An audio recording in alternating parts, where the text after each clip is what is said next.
gonna get it right one day. Hey, remember how many times you used to do the messages for your voicemail? It goes something like this. What's going on, everyone? Thanks for locking into another episode of I'll Piss You Off Shortly. This is the podcast where we debate everyday issues, pushing your thought process beyond what's normal. The topics discussed here are meant to be intense, promote growth, and at times may have you feeling a little bit uncomfortable. Me too, a little bit. We may not always agree, and we will more than likely have varied opinions. But with that being said, I can't promise to be your favorite podcaster. Neither do I want to. But I can promise to be transparent, fair, and open-minded. So please, if you think you've got the stamina, passion to debate, analyze, and challenge the normal, please take a number. I promise you, I'll piss you off shortly. Hey, mama, I got a podcast. Hey, I got a podcast. Hey, I got a podcast.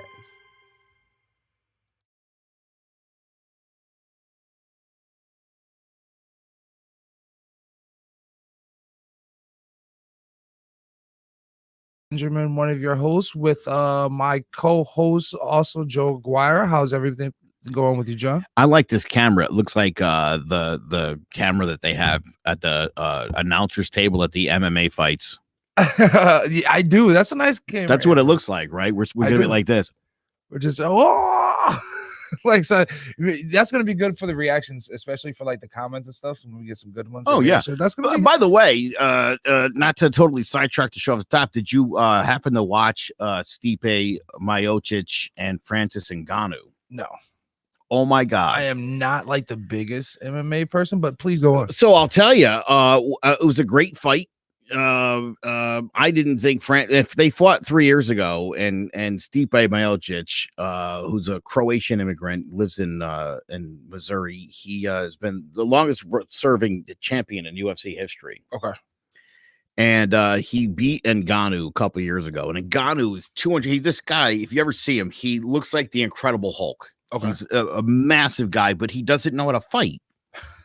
All he can do is he can throw a punch and knock you out. And that's if it his lands, move. You're fucking yes. And so when he's fighting somebody with skill, like he did with Stipe, if he was like Stipe battered him from pillar to post. Gotcha. He landed 3 big punches on Stipe in the first fight, clean, and didn't buckle his knees. Mm-hmm. And so after 3 years, the rematch was Saturday night.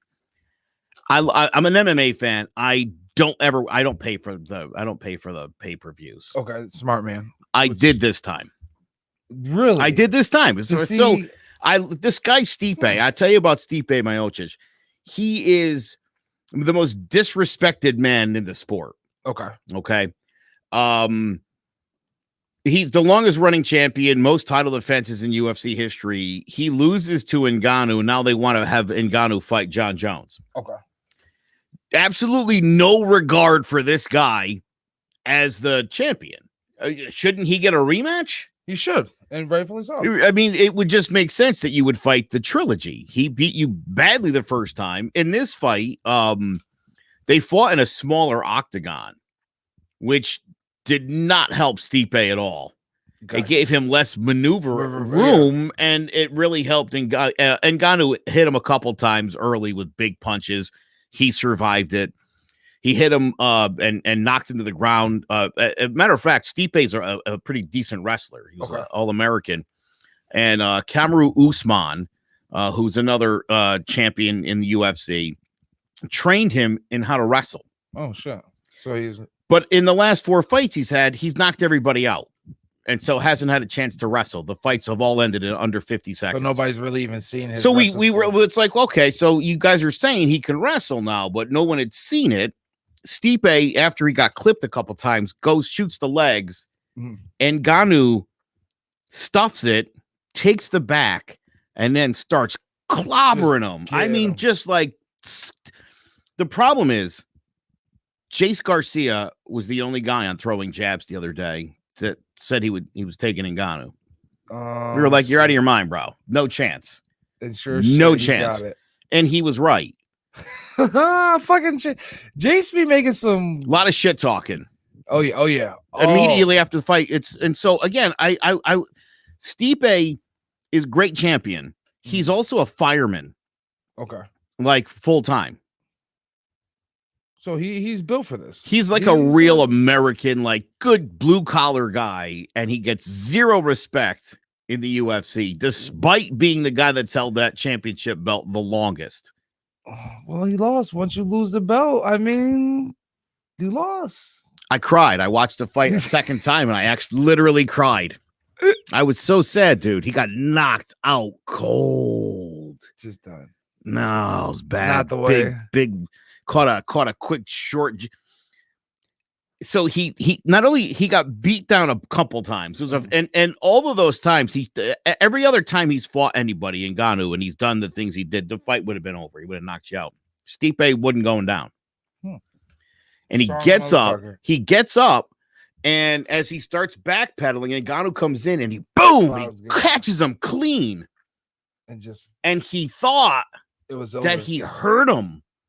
And he comes in, and this dude's just like laughed, gone. Good night. Just dropped him out cold. Jeez. Leg buckled underneath. That's leg tough. buckling. I mean, it couldn't have been any worse. It was one of the worst knockouts I've ever seen, dude. I paid to watch one of my, and the worst part was on the undercard. I didn't even know he was on it, and unfortunately, he lost his 5th in a row, and it's probably going to get cut from the UFC. One of my favorite guys, Tyrone Woodley, who was the champion. Before he lost to Kamaru Usman, he fought some guy he totally should have beaten, and he got submitted. Jeez, rough. So that was rough. So I saw 2 of my favorite guys. I paid money to see him lose. I could have just woken up the next day and watched the highlights on YouTube and been like, I lost. You know, and that was the thing. I always like, especially with like the big fights, especially with like Mayweather and all that shit early in like the 2010s and stuff like that. I would go like maybe even pitch in money to go see the fights. I would be asleep by like the second fight. So it just never like I would wake up and the fight would be over. Like the main event, like I would wake up from my little nap. The main event would be here. And I'm like, yeah, I'm super thrilled. Let's go.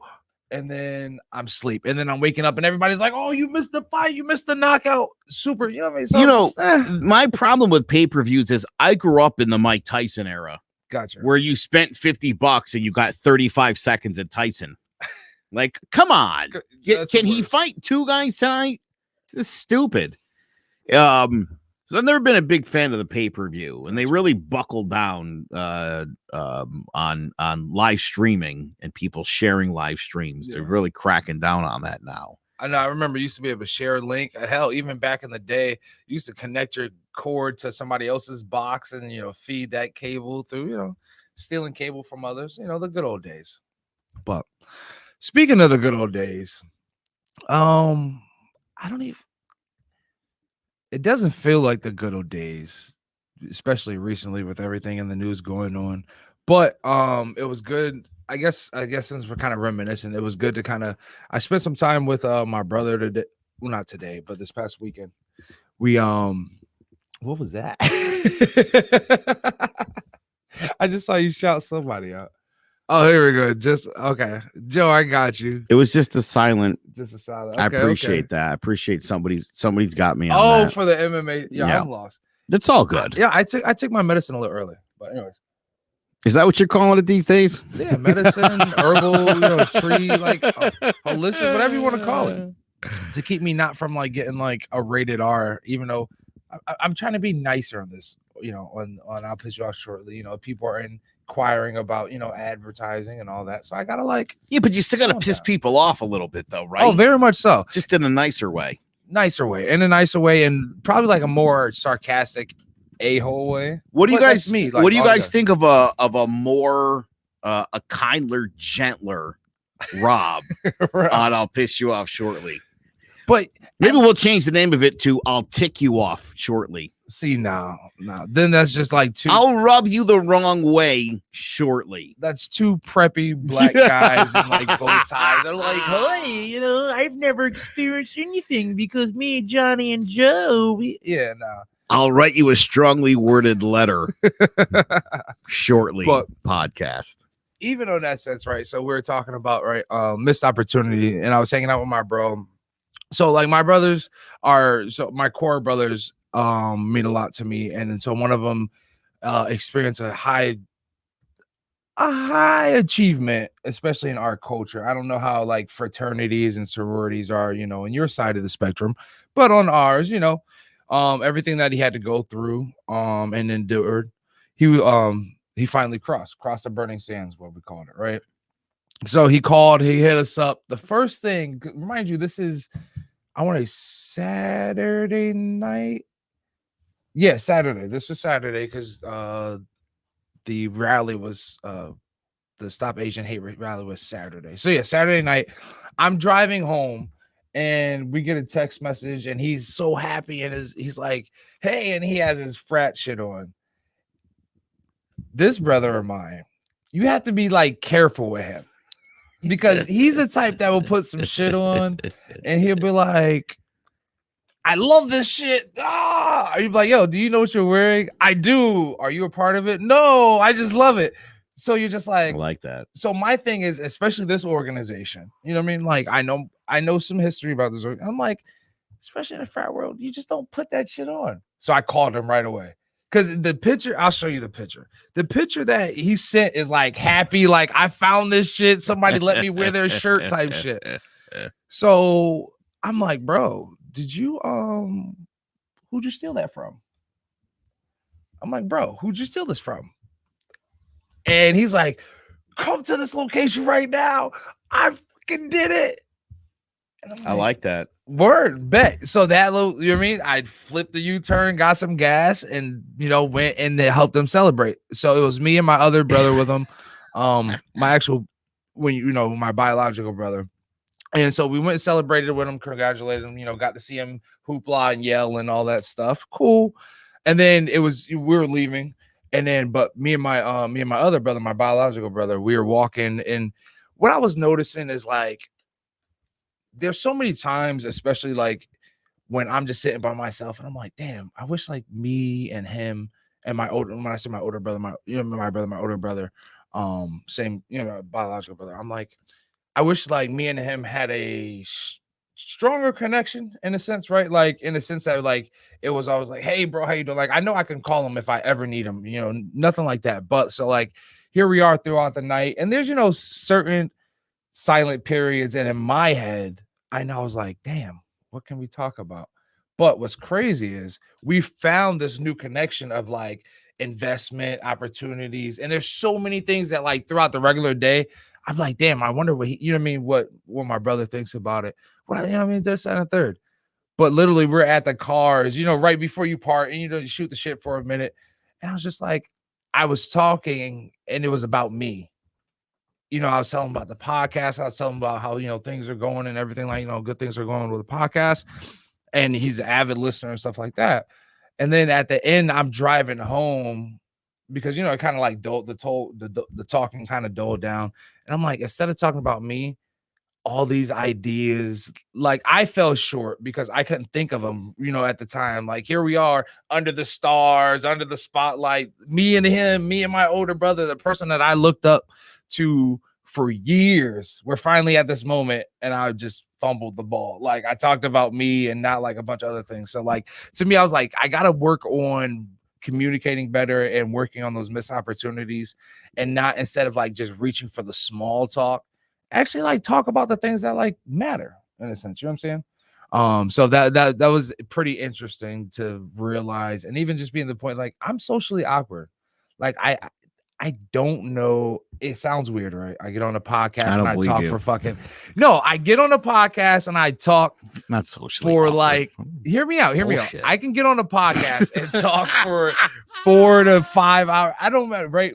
But I have to be comfortable, or I have to feel really strong at certain things. And there's just certain people that like I don't know what to talk. I feel like I don't know what to talk about, or I'm just so inclined of just hearing what they're saying, and like I love when they're speaking, so I'm just like, I'm learning, I'm on every word, you know what I'm saying? I have to kind of figure out how to direct conversations, or just, just be more not in control of like conversations, but like I don't know, I guess like more friendly, user friendly, people friendly in that sense. I guess. I don't know. I guess not miss the read. I got to learn how to read the room. He is That's not socially awkward. Yeah. All right. Right. No one's buying that. No one's buying that at all. I feel it then. Sometimes I tell people, I'm like, I'm really shy. And they're like, no. And I'm like, no, I really am. Like, I am. I hate being around people and I hate going out. And nobody believes me because they're like, but when you're out, you're like, that's how you got to make the most of the situation. You got to, it's like, well, you know, I think I told you in my super white neighborhood, we do game night. Gotcha. Right. Thank God COVID happened. Well, so like once a month we had to go to somebody's house. Oh my God. I could think of 8 million things I could be doing at home, but we got to go to people's house. We go there and like I'm always dragging my feet out the door. My wife is like, come on, let's just go. You know, you're going to have a great time. And at the end of the night, she says the same. She's like, you always have a great time when we go. And I'm always like, what choice do I have? I can go and have a horrible time, or I can go and make it the time I want it to be. And that's what I do. And that's what you choose to do. Yeah. And I'm in the same boat. I hate going out. I hate going places. I don't know if that's socially awkward, though. I think there's a different word for that.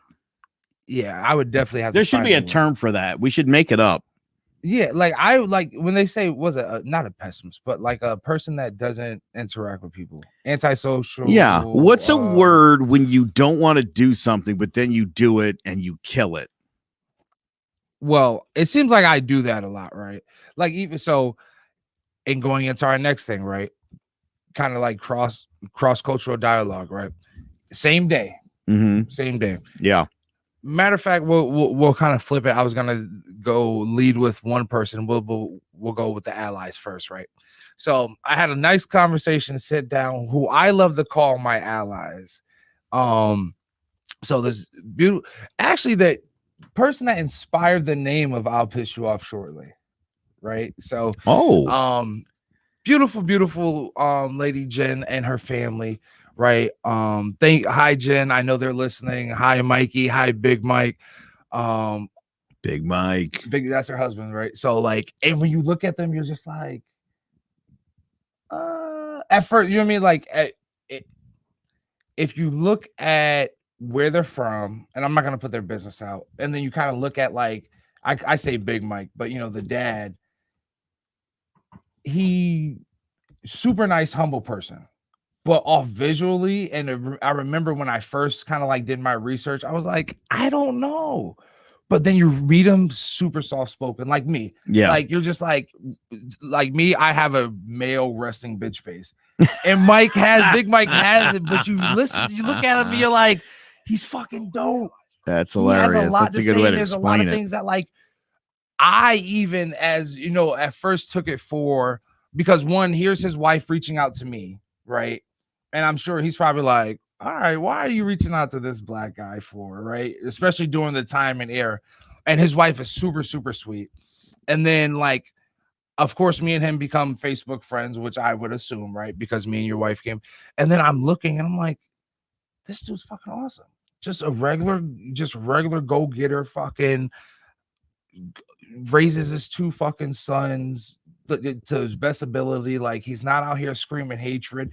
Very reasonable fucking man. You know what I'm saying? So me and my toxic traits, I'll say, right, being black in America, I was just kind of like whatever. So long story short, me and Jennifer have been talking. She sent me this beautiful shirt that says, please take a number, I'll piss you off shortly. Nice. This is all based off of the I was about to say riots because it definitely wasn't a riot, but off of the protests in Wallingford.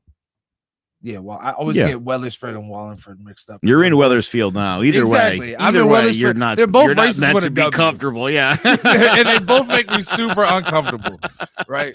So what's crazy? So we go to I was invited. We were actually invited, but you had something to do. You had to take care of some things. But so I go over there to Wallingford. We were invited for the Stop the Asian Hate thing, right? And of course, you know, we went. I went a little bit early. I ended up taking my brother with me. Going there and meeting Jennifer and her family for the first time. Nothing but warm hugs, and it was great to like interact with people now because they're vaccinated. So It was like great to interact and have that social interaction. But outside of that, outside of just going to the Stop the Asian rally, Stop the Asian Hate rally, just get to know each other just one-on-one. Well, not one-on-one, but like as like interpersonal. There we go, interpersonal. And when I tell you, first and foremost, I thought like they were always like super liberal.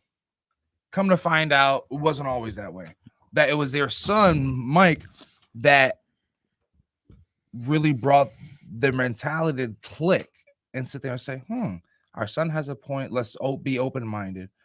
And really, you know, look at things and sit there and say there are disadvantages, there are injustices, there are wrong things, right? Because even Jen said when she saw the video of me initially, you know what I mean, she didn't know kind of how to take it, but her son was like, no, he has a point. So that kind of started opening my mind, because a lot of it was, especially when we were talking, of course it was a safe space. So like, and even if somebody comes on, I'll pitch you off shortly, and they're like, hey, I want to come expose my views. I've never, because we've had people of, you know, conservative views on the show, you know, whether friends or not. And I felt like I've always given everybody at least a safe space on this show, right? But in person, especially, I want people, especially, you know, white people, to feel safe to ask certain questions, because I, for instance, understand that there's not a well, I understand that there's a lot of questions that could come off as malicious, but it's not really that way if you just sit there and process it. So that was the biggest thing. They said, hey, we just have questions. And the best thing about like the questions that the whole family had was that they were well thought out questions. They weren't just like, I heard this on Fox News and I'm just going to blurt this ignorance out. And, you know, how do all black people do X, Y, and Z? Or, you know what I mean? It was like, hey, I did research on this movement. I did research on the Black Panthers. I did research, you know, on every, you know what I mean, on all these injustices. And, you know what I mean? We're looking at this, and it's not just like surface level shit. They're digging into things. I mean, Mike mentioned like 2 things that I didn't even like really put together. And I'm like, yo, I sit here and listen to y'all all day because it was positive. You know what I'm saying? And it was something that was enlightening, and it kind of had me thinking like maybe we're all going about this shit wrong, right? We've definitely sat here, we've all voiced our bitches and gripes and complaints, right? Now, when do we listen? And that was the biggest thing. Like, they listen. I listen, they listen. And that was one of my biggest spiels during the whole protest thing about this time last year. Was just listen. Right. Listen to what's going on. I'm not saying that you have to agree, because even then, I think, not to say I walked out of there and like we were all on 100% agreement, even though we were, not to say that we weren't, but like, I'm sure there's things that we all disagree on, just like there's things that me and you disagree on, right? But mostly the vaccine, but yeah, especially the vaccine. But we all walked away with a sense of enlightenment, right? I believe, and I know that you're me, and I'm sure I can, you know, and it was just because we listened. Nobody was interrupting anybody. They let me speak. I let them speak. It was all informative based, and things that maybe we both not, I don't even want to say sides, because literally we were sitting by the campfire, and that was the most beautiful thing, right? Sitting by the campfire, just sitting there, sharing beliefs and sharing ideologies, right? Even so, one of the biggest things, right, was that how Jen was expressing how her father grew up a certain way. So that's what she knew, right? You know what I'm saying? And not to say that that's how Jen, you know, believed, but it was hard to kind of like get her father to understand certain ways, or even in this aspect. Oh, sure, right? Thing. So, and a lot of that comes, you know, even when you think about things, I think we mentioned it last week, you know, you get guys like your neighbor, they're just stuck in that mentality. If we can break down and understand why, I think that, especially you think about an old person, they'll probably get defensive the most, just because they're just, everything's changing and changing. I just want to, yeah. We think about that shit now, right? Well, sure, change is scary when you don't have your wits about you. I can imagine that must be unsettling. So, but you know what I mean? So, but now if you're able to have that conversation with somebody and literally just sit down and have the patience, and I think that's on both sides. And I appreciated that the most, because that's exactly what we had. We had the patience. Jen, Mike, Big Mike, I appreciate you guys so much. Thank you for that conversation, and thank you for opening you guys' home. And I think that's what I kind of want to start doing now. And it sounds like a motivational speaker, right? But to be able to speak about generational racism and then to get like overwhelmingly responsive as sympathy and shit like that, like maybe I could be like the Oprah to like the male Oprah to like white families. But think about it, right? That'd be great if I'm able to just sit there and say, hey, we're sitting here, shoot the shit, ask me what you want to ask me respectfully, and let's unpack this. And it was a lot of unpacking going on, and I really appreciate it. What is it people are asking? So just like, one of the questions, and I definitely should have put one of these questions. I'm trying to pull it off the top of my dome. Jen, if you're watching, definitely throw one of the questions out there. And this is all due to the medicine. But what I'm saying, like, so one of the questions was just a lot of it was like, what can people do? Like, so what can, as an ally, right, or as a, like, what can somebody do to like grow and be better, with protecting the movement or pushing further along, especially with like somebody of their own race, right? Yep. And one of the examples that I used was if you're at work, right? So say you have a job and the owner's second cousin comes in, and it's between him and the black guy. And like the owner's second cousin, he comes in, he's okay, but you see he's not interested in the job. He really doesn't care. He does, he really doesn't care about the job, right? But you get this black guy. He's on it. He's on his shit. He might not be overqualified or well qualified, but he has super potential. He's eager to learn. He's, he's motivated, all that shit. Instead of being like, yo, go ahead with the second cousin, speak up and just be like, you know what? I know you're probably going to go for that guy, but this guy, he knows his shit. And don't make it about race or anything, but speak up. Yeah. Just be like, you know what? They'll be like, you know what? I want the black guy. Yeah, don't do that. Yeah, I want the black guy. Yeah. Even if it comes down to that, even if you see it go, and that's just simple shit. Or if you see somebody being ignorant, step up. If you're walking to a gas station and there's an ignorant white guy or a white female saying using hard ERs, like, yo, what's your problem? That's not necessary. And the dope part about it, that's Jennifer, I believe. You know what I'm saying? Like, in my whole heart, like, if she, especially now, somebody goes around that, she's the type to be like, excuse me, what do you think you're doing? So I'm all for it. Let's see here. One question was, how do I answer someone when they tell me, oh yeah, there's no Asian hate going on? And we're gonna get to that in a little bit, because when we start talking about stop Asian hate, because that was a whole segment which was disgusting and really made me solidify that, like, out of the two racist areas with W's, Wallingford is definitely it. Like, they definitely showed their ass.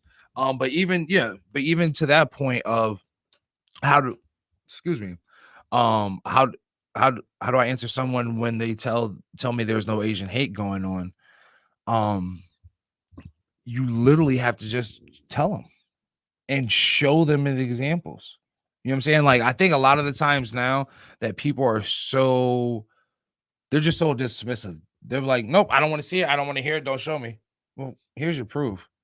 I don't care if I got to flood it with you. If we're friends, I'm texting you. If you say that there's no Asian hate, every time I see something about Asian hate, guess what? I'm tagging you. I'm sending you a message. I'm sending you a text message. I'm forwarding it to you.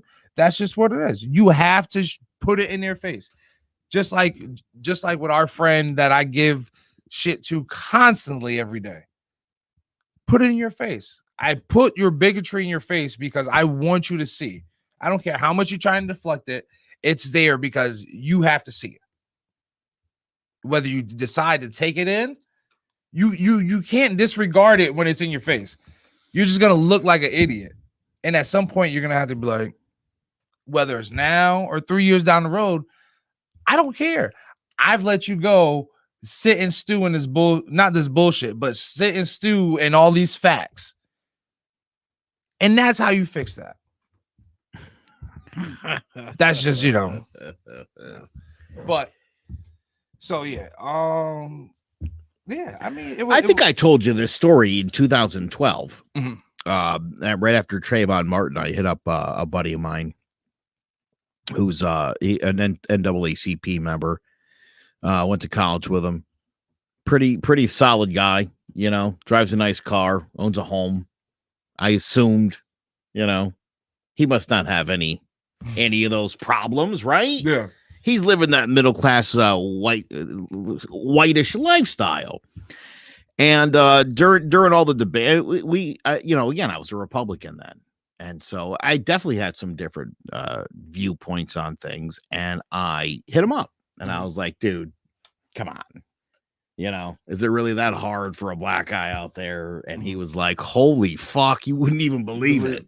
Fucking and I remember I kid you not when I say this, like what a profound effect that had on me, because I mean, I know there's racism in America. I've always known that. I'm not stupid. I thought it was, I really did in my heart think it was a smaller issue than what it's obviously either always was or is now grown into. Mhm. I figured it was, again, it's that stupid mentality. You heard again with all this George Floyd stuff, right? If you just comply, everything will be all right. And that's not true. Mhm. And again, to hear it from somebody who I thought was kind of living my lifestyle, right? Solid middle class, shit's good. And he was like, nope, not good. Everywhere I go, pulled over, followed, like it's a constant thing. And I'm like, really? He wears khakis and like dress shirts everywhere he goes. And the only thing that would make him look suspicious, Rob, I mean, literally the only thing about this dude that's suspicious, if you're being racist, it's his skin color. This is black. And he's not even that dark, to be honest. He's even sort of lighter skin. Caramel, and yeah. Again, I just assume, right? If you're, I believe that if you just complied, if you presented like everybody else and you're doing what you're supposed to, you don't have any issues. Yeah, I wish it was that simple. Wrong. Well, again, and so, from 2012 on, I mean, I've become a lot more aware of that sort of stuff. Again, I needed to hear it from a person I knew. Like, I really thought when I'm like, it's not that bad, right? He's gonna be like, yeah, no, all good. You guys are definitely treating us much better these days. I thought it'd be that. Yeah. Oh, I thought it was gonna be that, and it wasn't. And I was so surprised by that, Rob. You know what? And that's my thing, right? So even then with that, my biggest thing was I had to make sure that I said it last week with when I said I had to call when I called to get you in, like to let you know that I was here. Yeah. I even did the same thing when I went to Jennifer's. Like I said, I called. I was like, hey, I'm here. And at that point, because one of her neighbors like came outside. Oh, really? And was it just one black guy, but it was two black guys because I had my brother with me. So two big black dudes are here, right? And we're just sitting outside in front of her house. I'm just like, is it okay to come in now? We're outside. Because like even then, like I just like to get somewhere. I like to assess, but I didn't want anybody to call, especially at that point. Like the car probably was smelling. We need to have Jill's neighbor over the next. See, exactly. But yeah, so interesting times. So I would like to kind of flip it, right? And then even then, I want to have her son Mike on here. And I'm going to have him on here, right? Because his thought process is phenomenal. And when I say that, he takes the time to not just sit there and say, hey, I watched Judas and the Black Messiah. He did his research into it. He has like a really true journalist mentality. I would love for him to get to like write for I'll Piss You Off Shortly, but I can't afford what he deserves. But like he's phenomenal. Like his just thought process on even just equality and just creating just everybody a better world, right? Yeah. It's phenomenal. And the fact that he was able to, because we hear stories all the time of like Gen Z trying to help their parents understand, the getting with the new times. The way he's been able to do it with his parents, and like it's amazing. And it's not like they're like, no, we're not hearing it. They're like, the way he puts it, we understand it, we get it. Well, I think it's absurdly amusing that progressives are this small minority of like Fruit Loops who are dreaming of like the utopia that nobody wants to happen. And it's like, really? No, everybody doesn't feel that way. Everybody doesn't want again, the idea, like, people scoff at the notion, like, you're progressive. Like, whoa, dude. Like, what? Why? What are you? What do you want to be? You want to go back in like the time machine? Like, what the fuck? I don't understand the mentality there. I really don't. When I hear people say shit like, oh, I had to pay off my student loans, like burden the next generation with debt. Why? You hated it. Why would you wish that on your kids and your grandkids and what is wrong with you? Because it only matters for them to the time being. Dude, again, I mean, right, for people that are like, oh, this generation feels entitled. Well, why do you need to shit on them? Why do they need to experience all your burdens? Dude, it's like what do they call them? The greatest generation, the old people that are all dying off now. Okay, boomers, yeah. No. Oh, before the parents of the boomers. Okay, the boomers. All right. Parents. First of all, those people fought beat the Nazis. Gotcha. So when the boomers were kids, what fucking chance did they have? Right? Yeah. Kids are like, oh, come on, Mom, I want a pair of roller skates and a new mitt. And the mom's like, we beat the Nazis. And you're like, well, all right, I'll do whatever you say. It's weird that, why are the baby boomers such a sociopathic generation? Because they are. It's weird. They have very, very sociopathic tendencies because they lived in the last generation where you had to like fake the funk. You got into the 80s, right? And people started getting divorced. That wasn't like weird shit anymore. Gotcha. Right? We were like, oh, your relationship sucks? Yeah, mine does too. Let's just fucking do whatever. We can do whatever we want. Like, the sky's the limit. And that's sort of like, this is where this is all spiraled from. That kind of free thinking. Again, the idea of being transgender, right? Yeah. You're like, oh, I mean, the idea of that 20 years ago would have been, the weirdest thing in the world. We progress. It's a good thing. I don't understand the mentality of why the generation before you wants to suffer their fate, and I don't know why we just this summer had to suffer the fate of the greatest generation again. That was kind of horseshit. Super horseshit. And I like, it was bringing the Nazis back, and why? I don't like it. And you know what? Like, I feel like we all kind of forget like how we were growing up. Like, we hated everything that the adults were doing. You weren't born in the 90s, weren't you? I was born in the 80s. Yeah, right. I was gonna say 80s, baby. 80s, baby. Thank you. I knew you. Yeah. Whoa, Jed. You know what? Born in the 90s. Yeah, do not disrespect me. Like, I'm 30 plus. Does he look like a Power Rangers guy? He's not. You know what? I will respect it because maybe I do look like I'm born in the 90s, which says I'm younger. So I'll take that as a compliment. That's all right. Thank you. But anyways, but yeah, what the hell was I saying? Anyways, just it was a good time talking with there. I did see. I like this comment, by the way. They're regressives. I was just about brilliant. Yeah, dude. I mean, again, there's Big Mike right there. Everybody knows. I mean, maybe everybody's down for me to make talk about my mom for a minute, but like, again, my mom was like a hippie liberal in the 60s, and now she's like a conservative Republican, in her 70s. I don't understand that. Where did you decide that society needed to take a step back from like your hippie liberal ways? It was probably her people, her influence, her old people influence. It's like whoever the old people were going for. That's her old friends are probably. You're exactly right. It's that her whole it's her. Where she went wrong is she got on Facebook. Yep. And reconnected with people she grew up with. There you go. And their mentality is that they wish everything was 1955 Gotcha. before the civil rights movement. The good old days, as they like to call it. You know, unfortunately, like I said, I think that we would never be able to, you know, even with the old people, like people that old, I hate saying the old people. I just don't know. The parents of the boomers, right? Parents of the boomers. I think they're just going with whatever.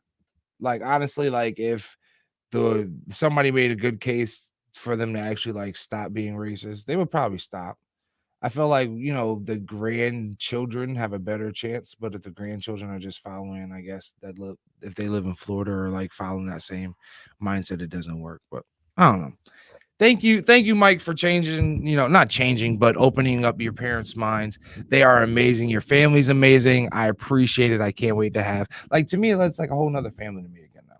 And that's what it's about. Nice. Right? Like, it feels like that's what like shit should be about. Like, I can talk to anybody that way. And I saw Mike say that he was apologizing that they're super white around there. That's cool.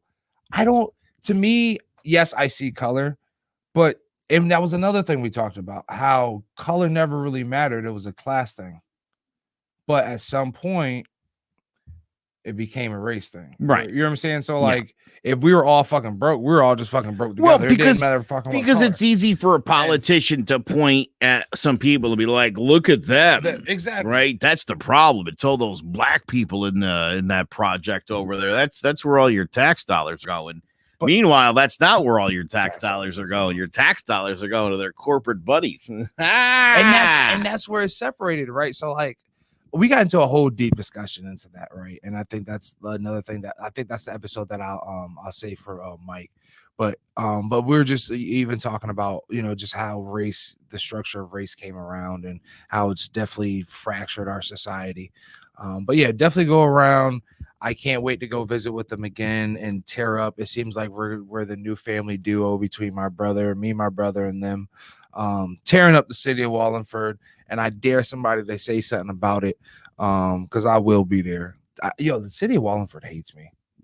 Like, I'm surprised at this Stop the Asian Hate rally, which we'll get to now because it kind of blends in, right? We went to the Stop the Asian Hate rally. And first and foremost, I want to say, you Trumpers, like, they're the new, just like, when I see Trumpers, I see country, redneck, hillbilly, my father's my uncle, and like my mother's my second cousin removed, some type shit, right? Because so here we are at the Stop Asian Hate rally, not a big crowd at all. Nice peaceful rally. Literally the speaker was barely was coming in and out. It was coming in and out. A lot of it due to, I think, how they were holding the microphone, because the state AG got on and it sounded phenomenal. But I just credit that to him, you know, having media training, right? But everybody was just peaceful. Everybody delivered wonderful speeches, dialects, and everything like that, right? And had good conversations. But here we go with these fucking Trumpers, these racists. I'm gonna call them racist. And kudos to Wallingford PD for actually doing something. Well, we didn't see exactly what they did. I don't know if they got like tickets or anything else like that, because these Trumpers were still riding around, which they had the luxury to still ride around peacefully in these big old diesel vehicles, right? So they have, and you hear them, they're fucking big ass diesels. They're high revving, being obnoxious, causing a public disturbance, all that bullshit, right? Yep. And I'm looking, I'm like, look, this would be a perfect time for Wallingford PD to fucking get these motherfuckers, because they're at the light. Joe, their light's red at the intersection right in front of City Hall, and they're revving these big ass diesel fucking motors, just drowning these girls from talking that's on stage. So luckily the cops fucking they hit the sirens and, you know, pull them over. We don't know if they got a ticket or not, because even after then, they're still rolling around, and now they're slow creeping, slow idles, and revving, and woohoo, fuck you, we don't like you. So that's censoring, trying to drown the message out with your truck. Exactly. What is wrong with you clowns? So we're censoring, we're spewing hate out of our trucks with, guess what? American flags flying, and Trump 2020. You guys lost. I don't know how many times we had to say it. Confederate fucks, you guys lost, right? 4 more cars, and it was the same. You know what? It was about the same 4 more cars, motherfuckers, that was needed, right? I had a video. As a matter of fact, the video's on my live. If you guys go, and I'll pitch you off shortly because I live streamed the event, right? And I literally remember pointing the camera, looking at these idiots. It had to be maybe 4 trucks max. And it's this dirty redneck bumpkin chick. I wanted to call her something else, but I won't. Hanging out. Yeah, fuck you guys. It's America. Make America great again. When the fuck? Here we go with this make America great again. Well, what is America? What is American? That's a good point. Well, also, what kind of an asshole shows up at a peace rally to protest it? Like, who wakes up and they're like, they planned it. There's a peace rally going on today. I gotta go disrupt this thing. I don't know why. Again, like I told you, I can't understand where, like, you know, I know you put a little break on my favorite segment on this show. Yup, that's racist. But I'm always I can't watch enough of those videos and react, I guess, like Oprah when she found out the Queen was a racist. I'm shocked by it. And I think to myself, I mean, can't you just quietly be racist? Can I just stand there at the register, like, as you're taking your time? Just be a racist. Right? To yourself. You're running through your coupons or whatever, and I'm standing there, and I got all kinds of evil thoughts in my head, and you look over, and you're like, oh, hey, man, sorry, it'll just be a minute. And I'm just like, yeah, it's all good.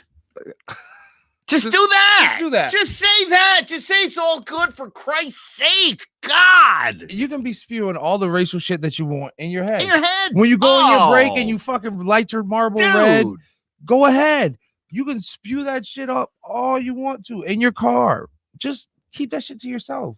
If you're going to work, just be a decent human being in public. Like my mother used to sit there and say, I don't give a fuck what you do at home. But when you get out in public, you better not show your ass. That's it. Fair. Don't be an asshole when you're out in public. And there's a lot of racists that can fucking do it. So why can't y'all get with the fucking picture? And trust and believe. I've said it before. I might be slightly racist, especially against black people. Because I'll sit there and tell you right now, if I go somewhere and it's a crowd of black people acting like a certain way, I will get home, I will get in my car, and I will say, I hate ERs, right? What did it say, sir? Imagine adding fuck up peaceful process to your phone calendar. Like, yeah, they literally put that shit. I've got some plans today, my friend. That shit on an app on the iCloud and said, disrupt this. You know what kills me? And we're gonna still dig into that. When you talk about you're saying the people that are like that don't see the situation where Asian people are obviously facing some backlash in this country, and obviously it's not just that shooting. That there's been, and again, anybody can Google this information. That's the cool part. Violent crimes against Asians is up a ridiculous percentage since COVID, and the former president rather, started running his mouth about the China virus. You know, it's funny. Like, it's gonna sound kind of stupid, but we got Chinese food the other day. Oh my God, Joe. I went into the Chinese food restaurant, bro, and that was the same. You were reading my mind because I'm looking at the notes and I'm like, I didn't put that in the notes, and that literally was something that I said. No kidding, yeah. So keep going with the Chinese food. And so, right, like, I mean, I gave the dude, I don't know, like a $10 tip on a pickup. Yo, I don't usually tip on pickup, but I just wanted him to know we're good. Gotcha. You know what I mean? Like, that was.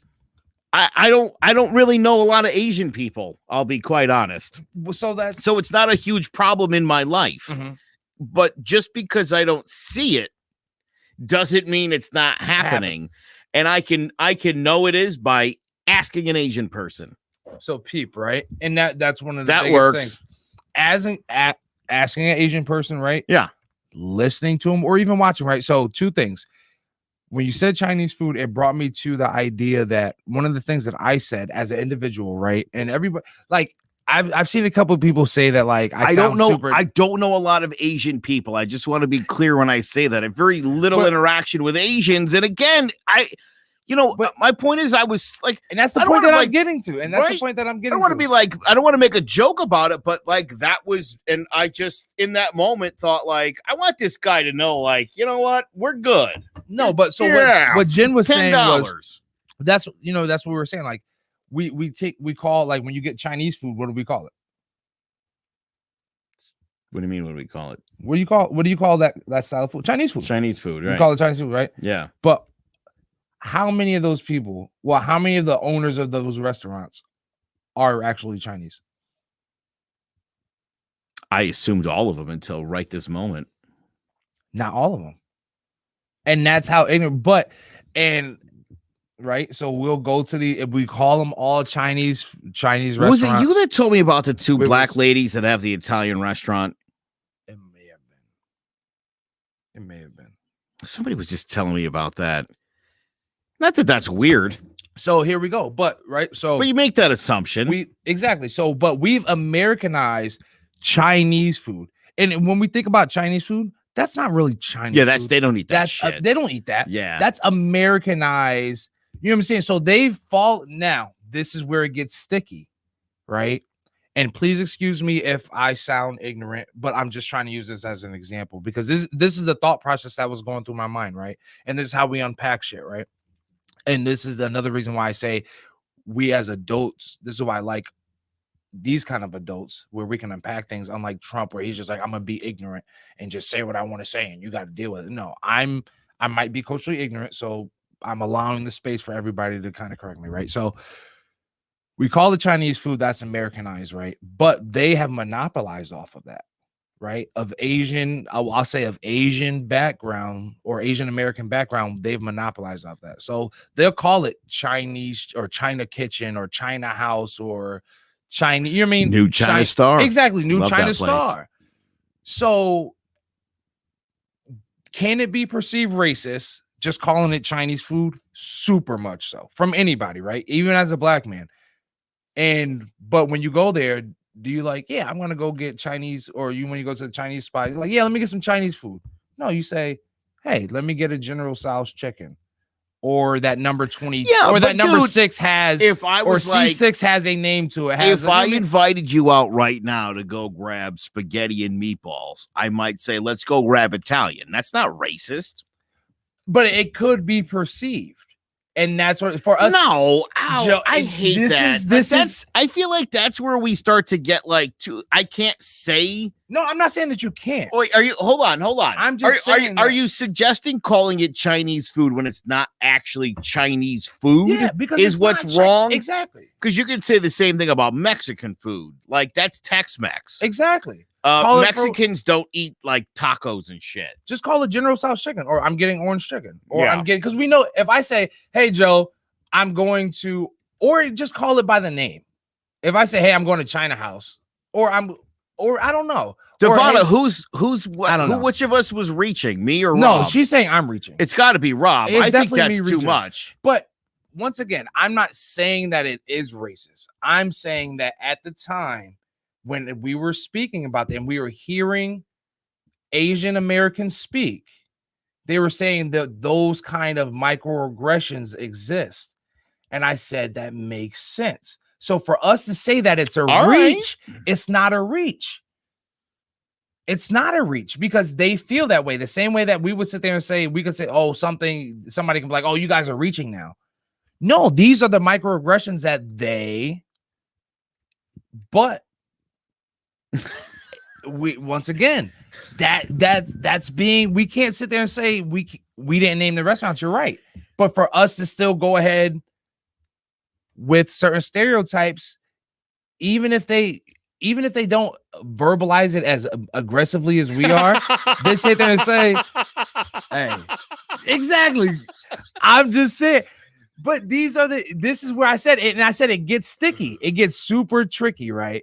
And this is where there's no Caucasian food. Hey, Joe, Rob, I'm going to go guess what is Caucasian food. That's hilarious. Anything without seasoning. Yeah, there you go. Right. So, I am committing. So, you know, what's funny, Mike, and I appreciate you chiming in. You know, I talk about this all the time, and it's funny.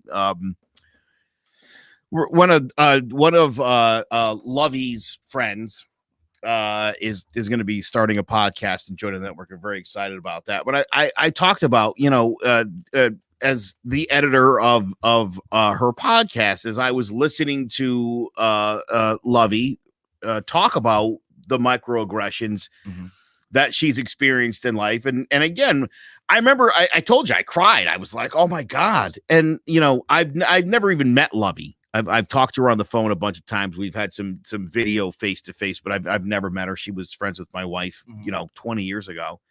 But to hear her tell the stories and to think about situations that I'd been in that were similar, and thinking about how my black friend or how my female friend felt in the moment where somebody was disrespecting them and maybe being like, dude, it's not worth it. Whatever. No biggie. But it was to you. Yeah. You know what I mean? I get that now, but here's what I don't want.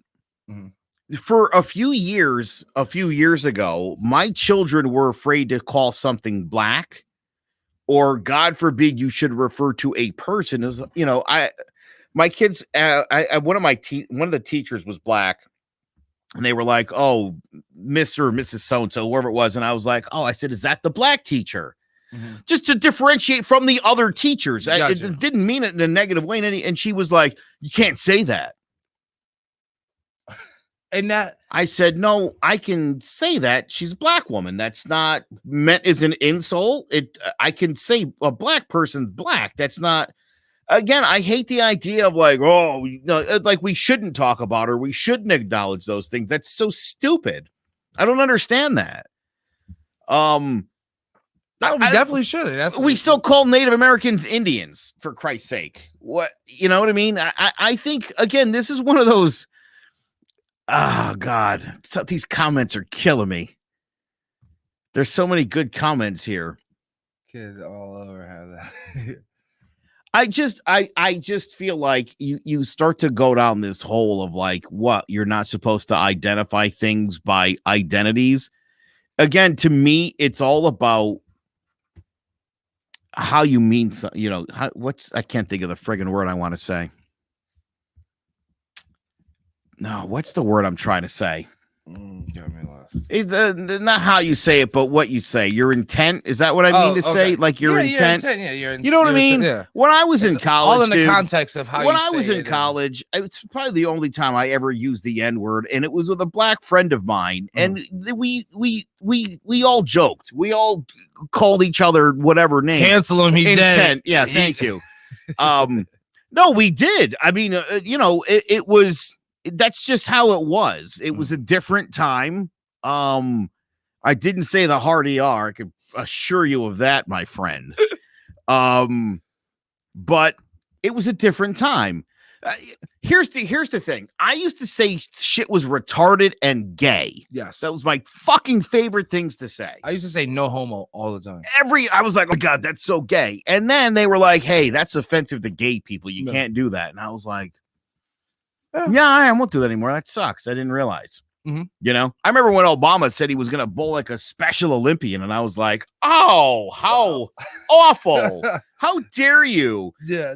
As soon as I was made aware of like people find that offensive, I was like, oh, I didn't know that. I didn't mean that. I feel horrible about that. And that's how I felt. And I feel this way now when I see Asian people. Even like I said, when I was a Republican up until a few years back, where I was like, I'd meet a black person and be like, oh, like I'm not like a racist Republican. Just so you, I felt bad about it. I felt like people were looking at me weird, and I just wanted people to know, like, I don't support all that shit. It's kind of like me being a black guy. I'm not one of those black guys. Yeah. I'm like, right. I'm not the crazy one. I mean, I could be, but oh jeez, fucking Jared. I'm not even gonna say that, but so black people hilarious. Are acting up. Good thing that was before the iPhone. Yeah. Again, I lived in a generation where we did a lot of stupid shit. We just didn't record any of it, and no one documented shit. You didn't know anything. You didn't tell anybody anything. It's the way it was. Good old days. Well, let's pay some bills and we'll come back. I know what I do know from the good old days. If you want to keep having good old days, get yourself a nice accountant, get those taxes done right. get I know the tax extension or the federal tax extension has been pushed back to like May something. I think it's like May 15th or something like that. One of those dates, go check it out. But if you guys do need an accountant, need to get those taxes done, need to get your finances situated like myself, go ahead and hit up Rocky Hill Accountants, and we'll see something from them now. In just a moment. The Closing Time Podcast is back, sponsored by Rocky Hill Accountants. I'm Joe Aguirre. I'll have a brand new co-host, Sanam Salati, who's my broker, my mentor, and my good friend, and one of the most knowledgeable people in Connecticut in the entire real estate industry. We're going to be talking about the latest goings-on. We'll keep you up to date on the market, and we're going to bring on some really great guests all throughout this season, people in all different fields in the industry, like accountants, home inspectors, mortgage reps, and so much more, just to give you a better understanding of the Connecticut real estate market. We're so excited for a brand new season of the Closing Time Podcast, part of the CMG Podcast Network.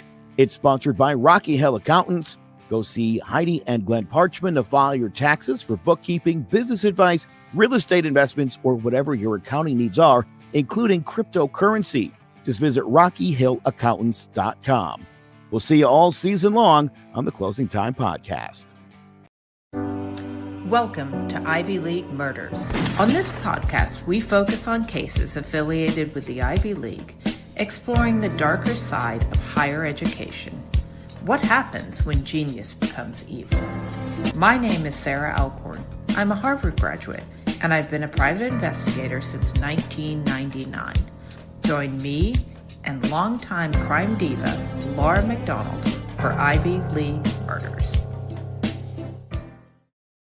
Booyah! And we are back. Make sure you guys go check out Rocky Hill Accountants if you are in the New England area. And then also a lovely podcast for all my crime, murder, family, mystery people, Ivy League Murders, where you get to see the luxuries of like very privileged people kill people and almost get away with it. It's amazing how many murderers have come out of Harvard. Oh my God. And the best part is for Ivy Leaguers, they are the dumbest motherfuckers when it comes to like, Jesus Christ, dude. I never understood that. Like, how are you so book smart? And then when it comes down to like literally hiding a body, you can't figure it out. I can understand why the 1% is so like anti everybody else, because like when they try to do illegal shit, they always get caught. Just always. So fucking dumb. Oh man. Or they just off themselves. What's my name? Your guy. His wife is still missing. Really rich guy that you know who I'm talking about. We won't go there. But anyways, talking about relationships and like the guy. Oh, that's probably a bad segue, and I don't mean to do that. But I thought that's what you were doing. I was like, it's an interesting segue to make. Go ahead, though, do it. But since we were talking about like races and like cultures, I wanted to like hit on like interracial relationships, right? Because it just it's been festering in my soul for like the past month, right? We talked about like a while ago how like pro-black and like how even on my side of the spectrum, how there's a lot of black people that feel like you can't be, there we go, Fotis Doulos. You can't be pro-black and be an interracial relationship and shit like that. And then it actually kind of like brought out to, I was kind of thinking about now in just in society, how outside of even just black and white, how dope interracial relationships are, but a lot of people don't think about the, I don't want to say trauma because I don't want to make it seem like that. You know how I am with words. Like I don't want to make it seem that extreme, but like something that crossed my mind, right? So I was probably like one of my first serious relationships was an interracial relationship, right? I had to hear her father and brother refer to me as a ER, hard ER, like plenty of times. Yowza. Like to my face, like, well, not to my face, but saying I don't want you dating my daughter because you're black, to my face, and me and him having to have this conversation while I'm 18, 19 years old, Joe. Like this 18, 19 years old, me having to confront her father and being like, I know you've called me a ER plenty of times. I'm dating your daughter. Like it got to the point where like I had to like, after our second conversation, I had to get like super disrespectful and be like, I know you hate that I'm black. I know that the fact that you hate that I'm drilling your daughter upstairs probably just every night. I'm here. And I think it was to the point where like I had actually like beat the shit out of her ex-boyfriend like in front of his house. He was like, yeah, I should probably stop. And his tone kind of changed, especially when I came out the military. But he had that mindset of like street thug, black guys, black gangsters. And when I was in high school and graduated high school, yeah, I walked around with a do-rag and I was part of the trend and shit like that. I wasn't in the streets or nothing, but yeah, I definitely dressed, hip hop. I definitely dressed urban, right? And that scared him.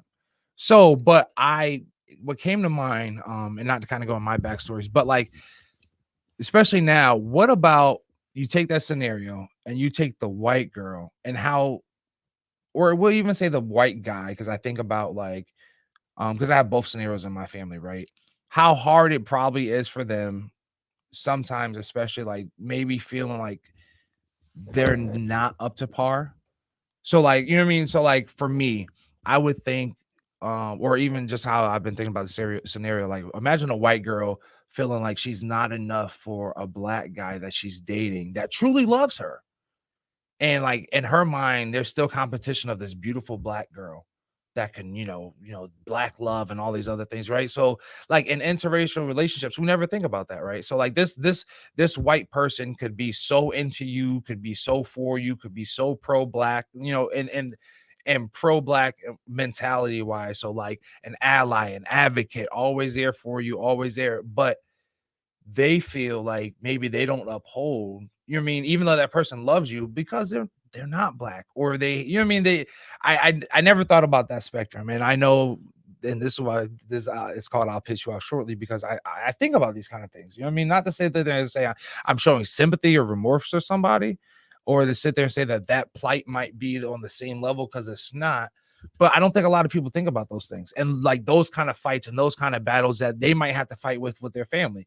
So like even for that, in my example, right, even at a young age, I had a young white girl, not to say it was the best relationship or the healthiest relationship, right, but she had to fight with her family every day because she was dating a black guy. So like, and I was going to family events, even though I knew at the time I loved how much fun was that? Jesus Christ. That's what I'm saying. At the time, being the black guy at these events, I loved it because I knew I was there and I was gonna fuck up everybody's day.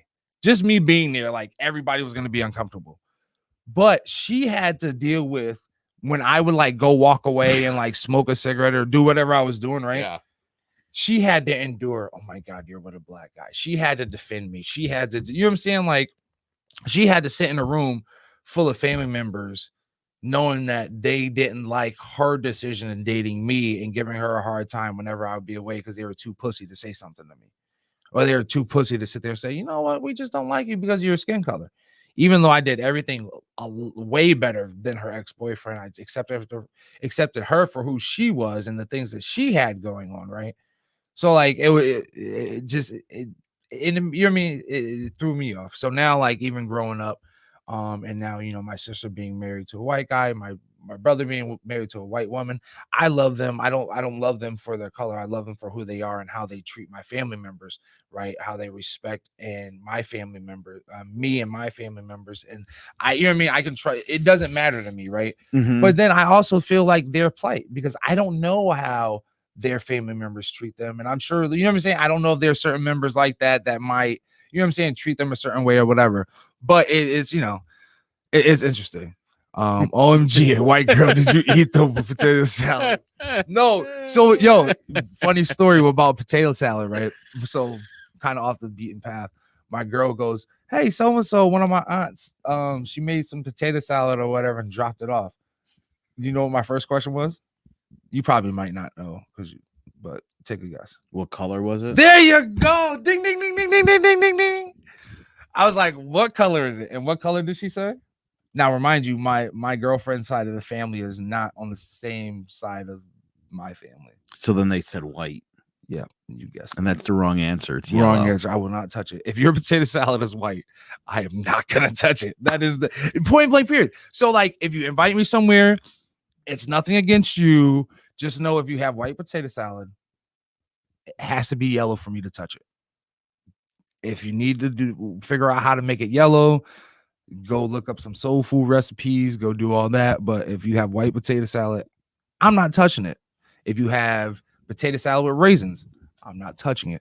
That's like a whole episode. That's an episode in itself of like shit we're not touching, or that we're used to. That I don't know. What are you gonna say? You look like I guess my question to you too is: are you saying that in an interracial relationship that the person?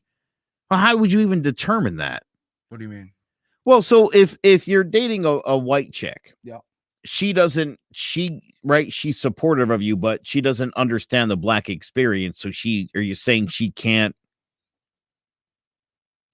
I don't know. I'm not sure what you're saying. I think that's what I'm trying to figure out. And then I'm thinking, well, how would that be different if it was like, a black girl with an Asian guy? Because she's not Asian, she can't bet. Pro, you know what I mean? I don't know.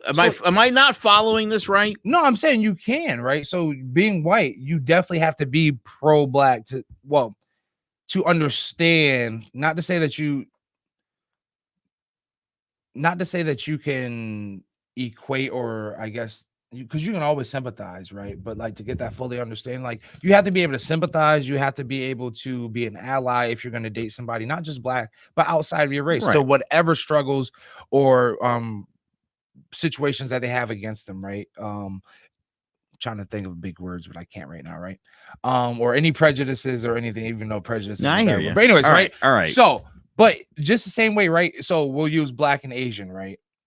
If I'm a black man dating an Asian woman, I need to be just as supportive with Stop Asian Hate as I would expect her to be with Black Lives Matter, right? Right. And just above and beyond the same. Yeah. Way, right? Okay. Gotcha, but that's what I'm saying. Gotcha. But I sympathize with anybody that's dating somebody of the other race that is still getting beat upon and shit. You know what I mean? Has to deal with that, because that mentality, like having to deal with that kind of like stress and shit from your family members just because of their beliefs, and you're like, no, you're wrong. I love this person for who they are, not because of XYZ. You know what I'm saying? Like that's a struggle in itself. Like imagine if you had to hear from your family members every day because you're doing a podcast with a black guy. Like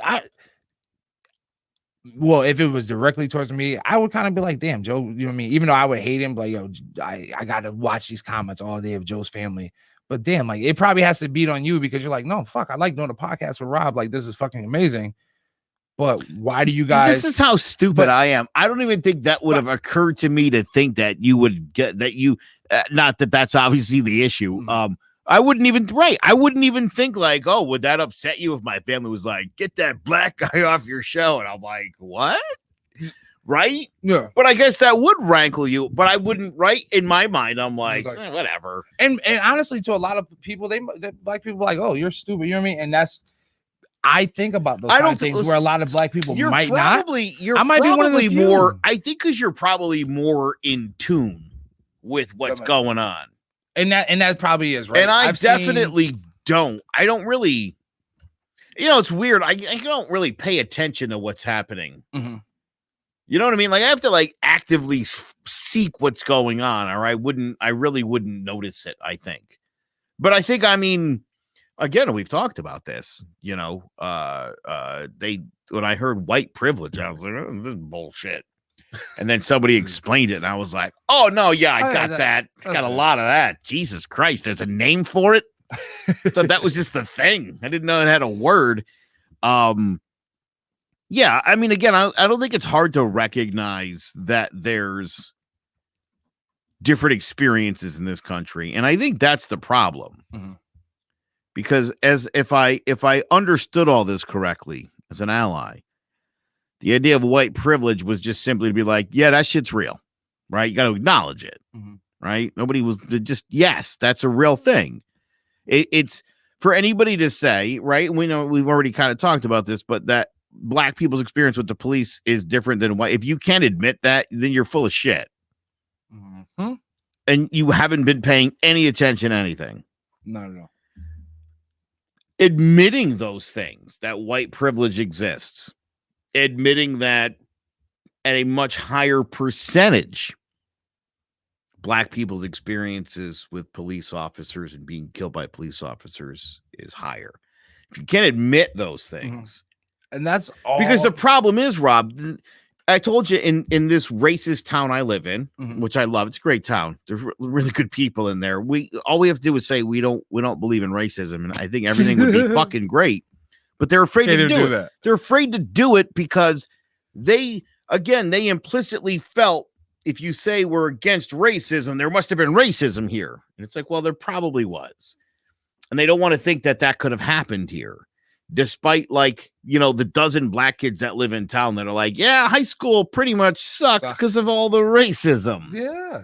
Right. And they were like, well, let's see if there's any other black kids that have had racism in town. Like, that's all of them, dude. That was literally all 12 were like, yeah, racist. And that they're scared to admit it. Right. Like, Don't you have to admit a problem in order to solve said problem? Got to address it, figure out what the root cause is, and then can't fix it if it's you can't fix it if you're living in denial. And that's the same with any problem. You've been divorced.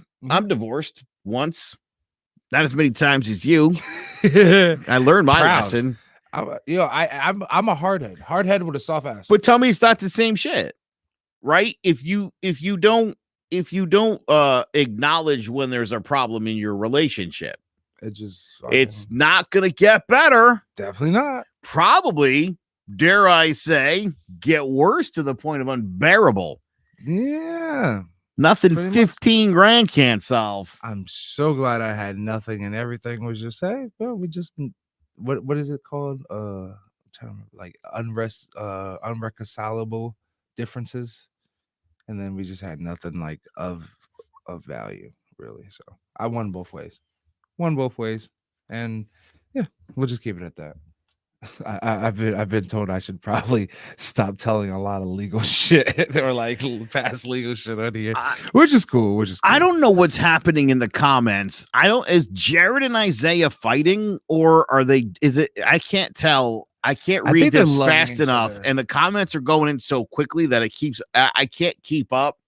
And I'm trying to listen to you, and I'm trying to read what they're saying, and it's really I'm getting confused. And I wanna, if they're talking, I want to bring it up. What are you guys talking about? I think they're getting along. I don't know. Even though I just saw Isaiah say something about he's not invited to the barbecue. Well, that's because he was jokingly talking about stovetop. Oh yeah. If you're bringing stovetop, no, no, I can't even say that because I know a lot of black families. See, you want to know a trick about like black cooking? A lot of it with black cooking is they'll use store shit, but what they do, we're good at freaking it. So like we'll season some shit up, we'll add some shit to, you know what I'm saying? We always add to, can't take away. That's why we get high cholesterol and high blood pressure and all that other shit. Because we'll take the stovetop, but we take the stovetop and bring it to a whole nother extent, which usually involves adding more seasoning, more salt, more, pig fat and juices. And I don't know if I need that in my... In your head, you're like, I don't need that. But then when you taste it, you're like, oh my God, it's already so spicy. Just kidding. But that's what they said. White food. The difference between white food and everybody else. One's bland and everybody else just cooks with spices, whether it's natural or. Oh, good. Look, sounds like Frank got off of work. Oh, yay. Frank's out of the car wash. Gonna wash his clothes for the night. So now we can start talking shit about speaking it real. Hell yeah. What do we want to talk about Lil Nas X, or do we want to talk about blockage? Oh no, Lil Nas X or Bagel Karen? Oh, probably. Well, since they're both good. Racist. I guess this would be a good time for Bagel Karen. All right, Bagel Karen. We'll get to Lil Nas X later.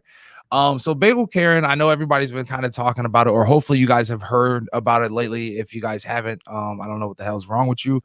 But Stephanie Denaro, this little white lady, Italian white lady, or Italian heritage, lives in Essex. No, I'm sorry, not Essex. Essex. I should be able to say that because we have an Essex, Connecticut, right? Yeah. Anyway, Stephanie Denaro, who lives in New York City, great New York City, I believe in Brooklyn, somewhere around Brooklyn. So like they've gentrified Brooklyn and taken over. But anyway, somewhere she went to Essex Market to get some bagels with guess what? Not her white children, her biracial children. Yeah. And because she didn't like, I guess, something that happened with the worker, and we have a video up here, which we'll show in a second, she decided to use the hard ER in reference to this service worker because she wasn't she wasn't wearing a mask, which was a whole nother thing. Like she was supposed to be wearing a mask. They said, hey, don't serve her if she's not wearing a mask. She said a hard ER, and yeah, here's the video. She said she got medical problem. You don't have to serve her if you don't want to. You can't even see how I'm looking at you, sir. I have sunglasses on. You can't even see how I'm looking at you. I have sunglasses on. The other day, I guess. You just said I don't look at you like that. How do you see how I'm looking at you? Excuse me, can you just serve her? If you don't want to I serve just her, want let to you order go. some bagels. If you want to serve her, serve her. If not, let you go. Take her out. Watch this, ma'am. Hello, ma'am. He's not going to serve you, so please leave. Why? He's a bitch ass nigga. Excuse me. Oh, that's what he is. Hello. Now you need to go. That's what he is. Excuse me, Bitch ma'am. ass, Hello, F-word. ma'am. You I need just to said go. it. You heard it. Let me call the cop because this lady been very disruptive now.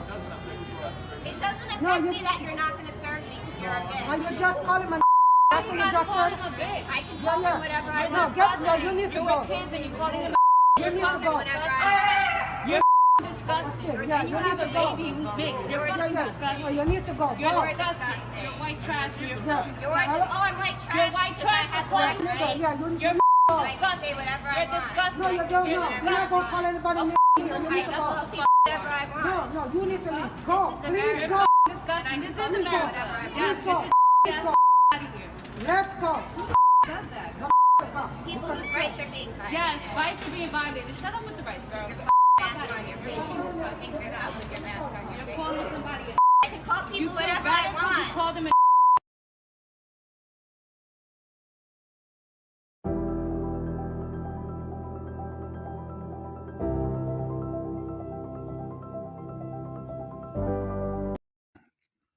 All right, so there we go. What?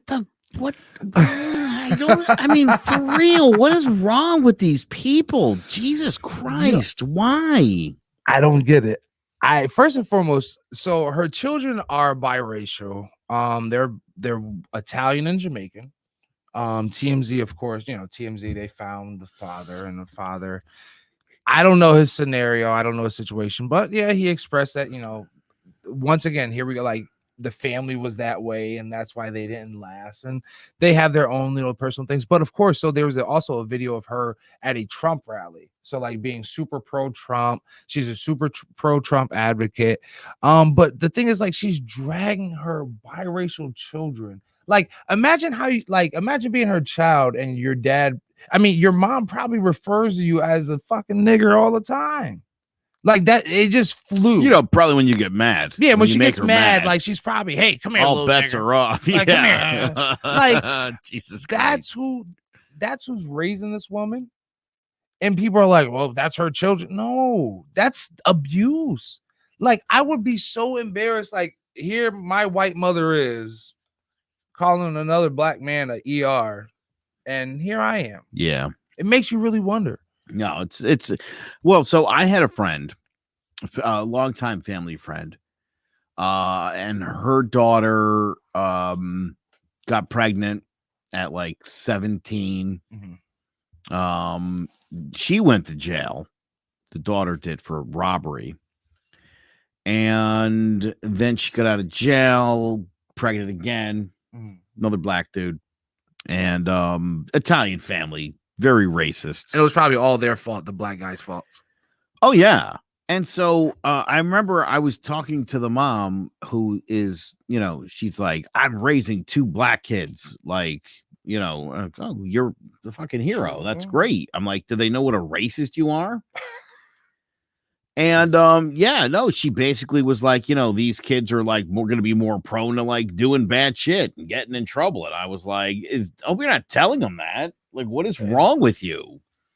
And according to her, this is what she told me. She said, again, this is just something a racist white person says. She was like, 21 of his relatives are on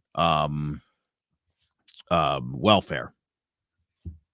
I go, 21 of his of the baby daddy's relatives? Like, How? where? What did you go to, like a family reunion at some point? What are you even talking about? And you took a poll, like 21 relatives were super close to just saying, "Hey, I'm on welfare." I call it bullshit, but that's crazy. That's crazy. I don't know, but it's interesting because I'm married to a black person is the new I have a black friend. Very true. Like, if you have to count how many black people you know or like how many black people you associate with, you're probably racist. The fact because you're keeping track of that. But it just shocked me that like I always find like when, especially in these situations when like the privileged white person gets knocked up, it always is the fault of the underprivileged person, and like, well, that's it doesn't take two people to have sex and make a baby. So right, but that's the like that's the narrative in this country in general. You said it before, that it's really a class war, and it really is. It's the rich versus the not rich, and we get bogged down on the bullshit, the social stuff, and on racism and gay rights and abortion and stupid shit like that. But at the end of the day, your gripe is with the people that are like pulling all the strings around here. That's really what's happening. Oh, so like people like the Christians and far right's getting mad at Lil Nas X only because the Christians and faith actually pulls the strings, for the country here. Yeah. Well, Something like that, yeah. This whole Lil Nas X thing, I'll be honest. Before today, I didn't know who Lil Nas X was. You didn't know Old Town Road? No, I have no idea who that is. Okay. Take my horse to the Old Town Road. We're going to ride to all the kids were singing it. Hate it already. I don't know it. I promise you, if we play the song, one of your kids are going to come down. I'm sure one of them will. My kids like a lot of crappy music. That's his favorite song. Listen, here's the whole thing. This controversy about the devil. Well, that's what it. Yeah.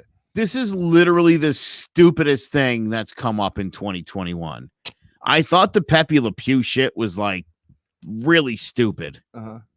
The potato head thing was like, all right, guys, are we serious with this? The 6 Dr. Seuss books that nobody's ever read. Really? And now the devil. You do know the devil's fucking fake, right? That there's no such thing as a devil. There's no Satan. There's no hell. That. Who are they going to hate, Joe? Who are they going to hate? It sucks. Pick somebody, but it's not going to be. There's no such thing as the devil. Well, not only is there such thing as the devil, especially for anybody who's religious, go read your books. It's not even in there. The devil. They made that shit up. They totally made that stuff up. That's not even in the original books. Got you.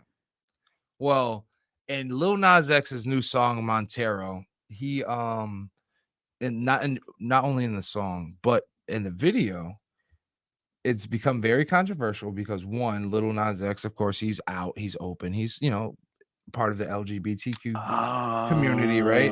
Okay, so I thought you had said that before. Yeah, I didn't want to make assumptions. No, it's none of my business. Lil Nas X is out, which is perfectly fine, right? But the community at first was so happy for him, being like, "Yay, he's gay, right? He's breaking barriers." So now he opens with Montero, and he's busting barriers. He's fucking busting it wide open on the longest stripper pole I have ever seen, from heaven to hell, and giving the lap dance to the devil, and then killing the devil, the Satan, and taking the crown after the conservatives, some of the like the conservatives, the black community, some of the LGBTQ plus community have told him to literally go to hell for being gay and, you know, being either a pawn, either being gay, either being, you know, not right for their children. And I'm just like, first and foremost, y'all are fucked up for even judging this man, because let this man live. He's living his best life, breaking barriers, breaking the industry. Like, he gave y'all what you wanted. Y'all literally told him to go to hell. Y'all told him go to hell. He went to hell as a gay man, and he had the most fun. He turned up hell. Like, I don't know how many people y'all had the audacity or the balls to give fucking the devil a lap dance, but he sure as hell did. Did he do the sneakers too? Is this the same dude, right? The 666 sneakers and all that? He didn't make the sneakers himself. So the sneakers are a collab between a company named, it's like an abbreviation, MDV, so I don't know. Oh, Mischief, MSC. I just know that Nike was like, we have nothing to do with this shit, just so everybody's aware. So Nike was very public about distancing themselves. So they put out a cease and desist, and I think there's like a lawsuit out there. But what happened was this company, because they did a Jesus shoe before, so it was an all-white Air Max 95, and the air bubble was supposed to be like some water from the Holy Land, from the Jordan River. Oh, so I like it. You know, it was a drop of it, and it had like a verse scripture up there, and they were all white. So now Lil Nas X, he does his collab with the brand, not with Nike, but with the Mischief brand based out of Brooklyn. And it's supposed to have a drop of human blood. And that's the marketing ploy. I don't know if it really does or not, but. And then, you know, it's the devil shoe. So now everybody's making a big ordeal because it's, you know, the satanic panic. Like, everybody's on a satanic panic. And I'm like, y'all gotta relax. First and foremost, like, if you're gonna be upset at Lil Nas X, you can't be, because Britney Spears has done this whole satanic panic has been in pop culture ever since I remember. Hell, I remember Alice Cooper had a whole Satan trend. You went from Britney Spears having a snake charmer, you know, whisperer in one of her videos. But meanwhile, conservatives and Republicans over the past year has willingly allowed 500,000 people to die, threw our nation into chaos over a mass election fraud lie, attacked the lives and votes of people of color, meanwhile still pretending to be Christians. But we're worried about a satanic pop culture now, and one artist bringing Satan back over a shoe and having an artistic video. Like, after you guys told him to go to hell, so he took your words and went to hell, took it literally. I've only watched this video the one time you just showed it to me, and it looks so stupid, and it just, to me, is further proof that we're talking about something that's like fantastical. It does not exist. Exactly. There's no devil. There's no satanic cult worship, because it's not real. It's just not real. Again, we're having a based off of the Christian faith. But we're not. We are, and God we trust, Joe. That was added in the 1950s. That was added by Eisenhower in the 50s. When this country was formed, they were very clear about the separation of church and state, and that we are not a Christian country. Founded on Christian values, sure, but Judeo-Christian values are actually based on the ancient Sumerians. Mm-hmm. So, I mean, what are we really talking about? All I know is when they came over and took our people from the continent of Africa, they threw this book called the Holy Bible in our face and said, this is the only religion there is. This is the only God you may serve. That's horrible. And this is what the truth is. It was a very powerful cult, and it still holds on to power today, and people still subscribe to that shit, and it's stunning. I mean, the Mormon church said that black people were a different species until like the mid 70s. That's a real problem. Meanwhile, they're fucking all their 20 wives. Well, I just started watching a documentary about the Mormons, and the founding of the church, the bombings in the 80s when there was some doctrine got out, that the whole story's fucking fake. You don't say. A white salamander led Joseph Smith to a notebook of golden plates written in hieroglyphics that he was able to decipher, and then he lost the golden book because he's a fucking moron. That's the story of your church. Fuck off. But they're mad at Lil Nas X, like Jen said, twerking with the devil.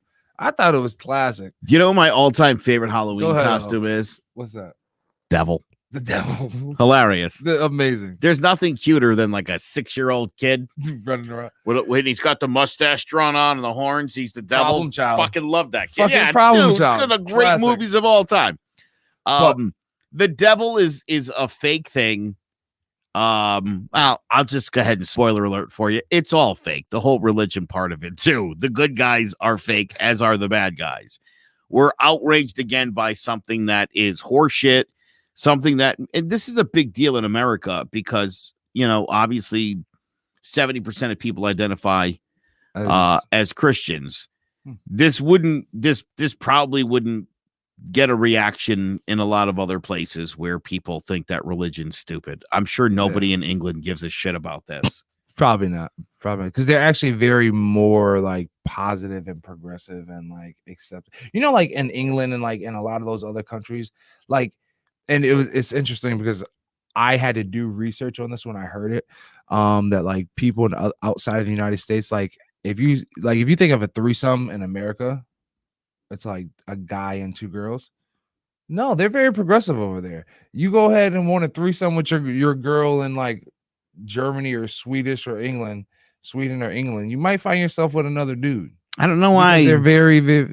I don't know why you think progressive is 2 dudes.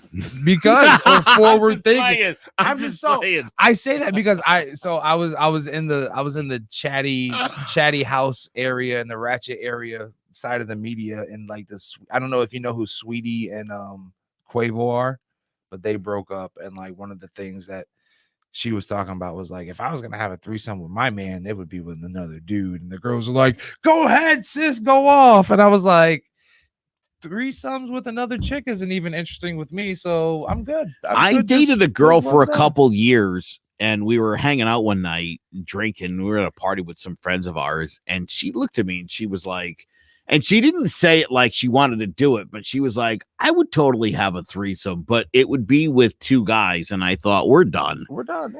That's all I needed to hear. I'm not asking you for a threesome with another woman. You're not asking me for a threesome with another dude.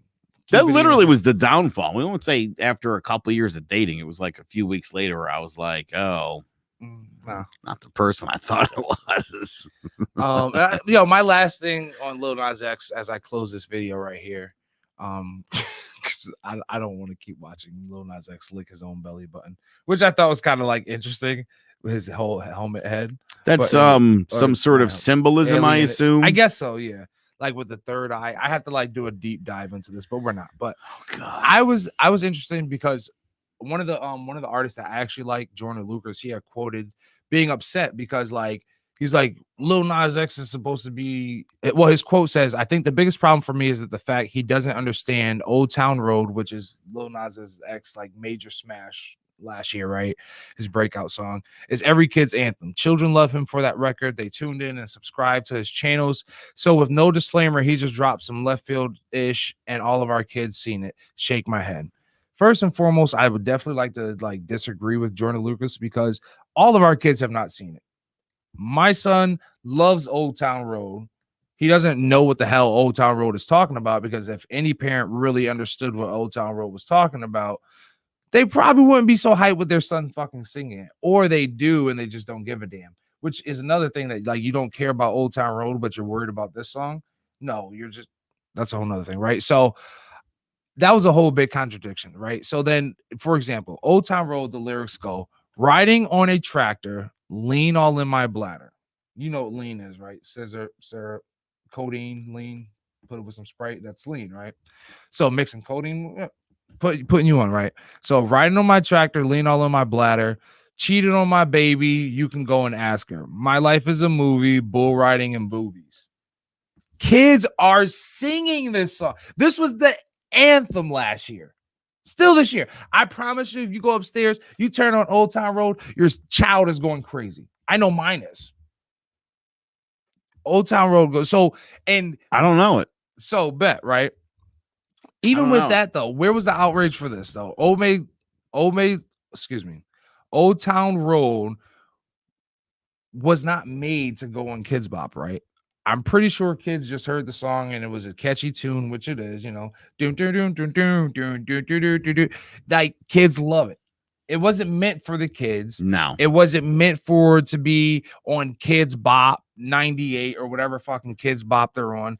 It just took that way with any kid. They hear something catchy, they start singing it. I know my son, he doesn't know half of the words. He makes his own shit and he goes back to take my horse to the old town. That's it.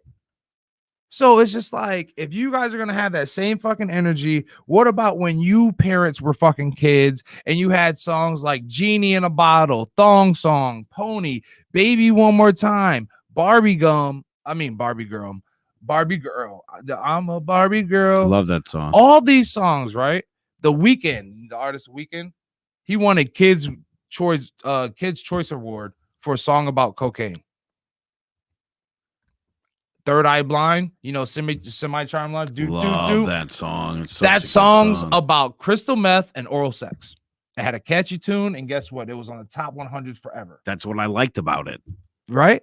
Let's not even talk about everybody's favorite now, Watermelon Sugar. Have you looked at the lyrics?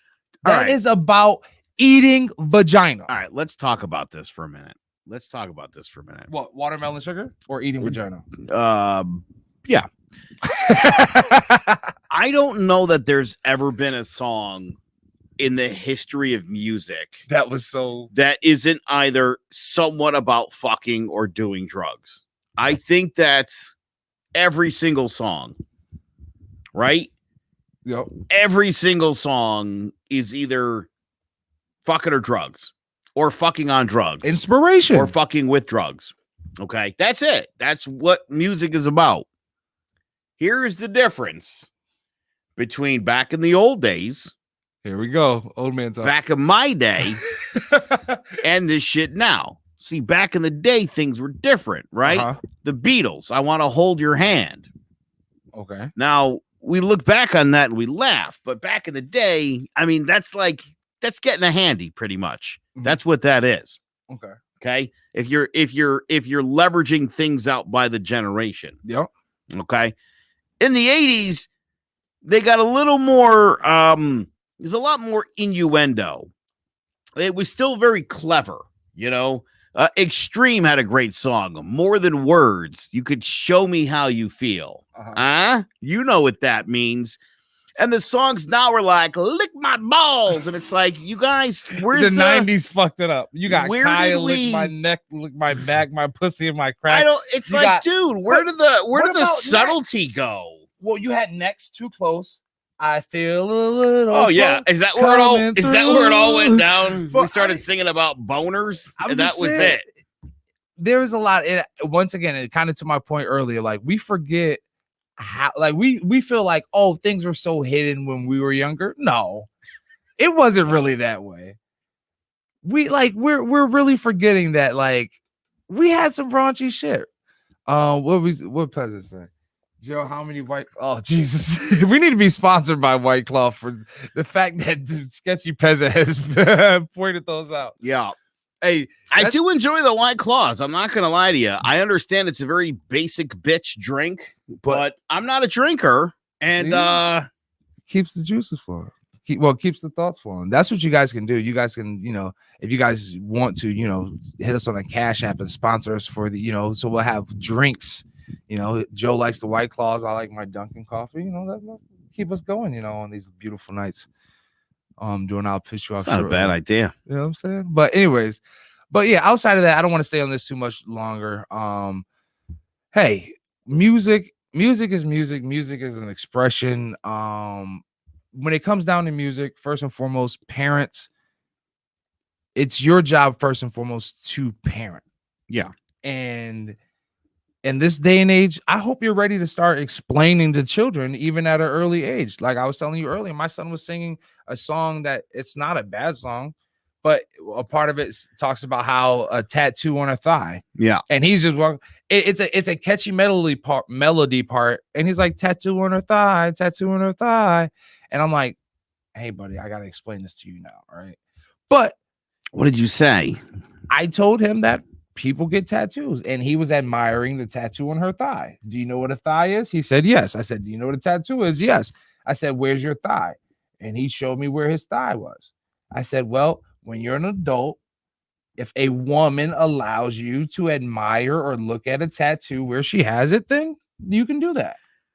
That's a lovely way to explain that. You know, here's my other thought. I think this is so important when you're parenting your kids is to tell your kid what his penis is. Yeah. Tell your daughter what her vagina is and explain it. You Don't teach them like it's a weird bad thing, because then they grow up all weird and fucking awkward about it. And that's when they turn into serial killers. Just tell your kid what the fuck is up with shit.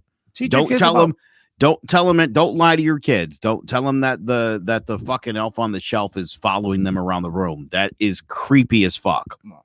You have any idea how creepy that shit is, telling your kid that they're being surveilled by a doll? Right. And we had an elf on the shelf, and then we stopped like moving around, because even he was like, how come the elf at school moves around but the one here? I said, honestly, this is a decoration, buddy. I don't know about the one at school, because I didn't lie to him. Yeah, because Joe was in the back of my head. Yeah, because this was recently. It's wrong. It feels. I'm wrong. not gonna lie to him, but I don't know about that one. But this one is a decoration. It stays here, and that's it.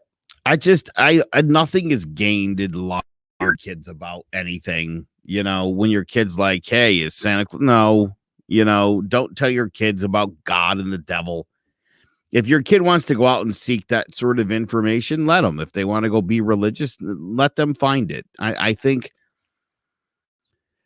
that we coddle our kids too much. We lie to them too much. We don't want to be. We want to like be super protective of them and not set them up for failure in the future, which is what grows character. So we're doing it wrong on a lot of levels, I think. But the idea again of well, it's just like telling your kids to rat each other out. Why do we teach our kids that? Where's the code? They gotta learn it for themselves. I think that's the thing. Like teach them the code and let them figure out when it's time to violate the code. Omerta, out. Never with your siblings. Never with your siblings. At least don't be the first one. Even though it was funny, real quick before we move on to I don't hate Santa Claus. I want to be clear about that. I think you do. I want to be clear about that. You hate anything that's not real. Let me ask you something, Rob. You ever work with somebody that took your ideas? Yes. Or took credit at work for shit you did? How'd you feel? Initially, yes, definitely made me feel like shit. Okay. It took me a while to be able to sit there and say, you know, fuck it. Whatever. So this imaginary fat fuck shows up once a year, right? And takes credit for all the stuff that I got my kids for Christmas. How does that work? It does. An imaginary person does not take the credit, because guess what? It all comes back tenfold when they grow up, and they're like, it was you. Like, really, you're letting a fake imaginary person you're allowing a fake imaginary person to take that? No, I don't let him have it anymore. He used to. Well, yeah, you can't let that. Like, to me, I'm like, I don't give a damn what you want to believe, because you're gonna know the truth. But so I guess here's my other thing for the conservatives in the room. You want me to pretend Santa Claus is real for your kid and Jesus is real for your kid. But if a transgender kid says that he's transgender, that's no. Just so we're clear. Very good point. Just so we're clear on the horse shit. I like that point. That's a very strong point. Okay. See, we can all bend and flex for each other when we want to, Rob. It's when we don't want to, and we're like, well, fuck you. I'm not doing that. Doesn't work that way. So what is my one rule? It's a great one. Don't be an asshole. I mean, it seems so basic and it seems so easy, but just don't do it. That's all I got. Hey, we already know. Don't I'll be be an here all asshole. week. Don't be here an all asshole. week. I'll be here all week. You know who? Well, shit, probably for about 3 more weeks. The trial of, you know what? Before we get into this, let's pay some more bills.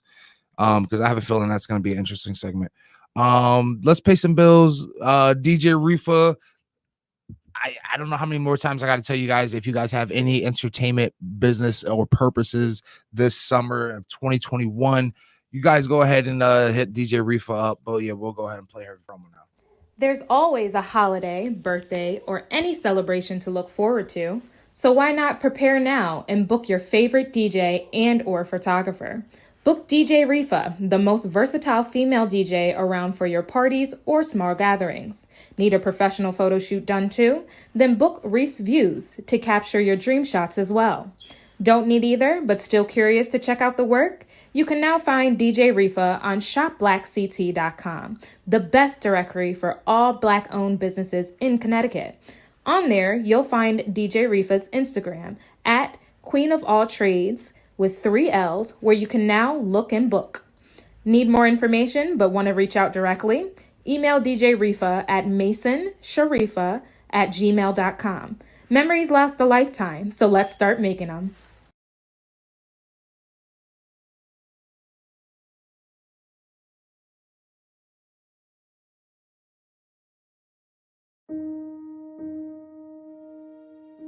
When I was 4.5 years old, I got stung by 2 bees in 1 week. As you can imagine, I was really afraid of the bees because I was afraid that I was going to get stung again. My dad taught me about the bees themselves, and I found out that they were important. So I was like, if the bees are this important and they were declining and they were dying, then maybe I should help save them. So I decided to create a business. I started selling lemonade. And I wanted to donate a portion of the proceeds to organizations that were working hard to save the honeybees. People didn't really take me seriously because I was a kid. I definitely didn't know what it took to get my company into stores. I just knew that I wanted to. So my dad taught me about marketing and how to make sure that you're getting income. It smells really good. I would say it's important to ask for some guidance along the way. Find your people. Find people who are willing to support you and to mentor you as you grow, because even adults need help too. We have definitely grown a lot since having to squeeze lemons from a little press in my kitchen. Now I'm a national product that is sold in natural grocers around the country. Knowing that I'm making a difference has inspired me to keep on going.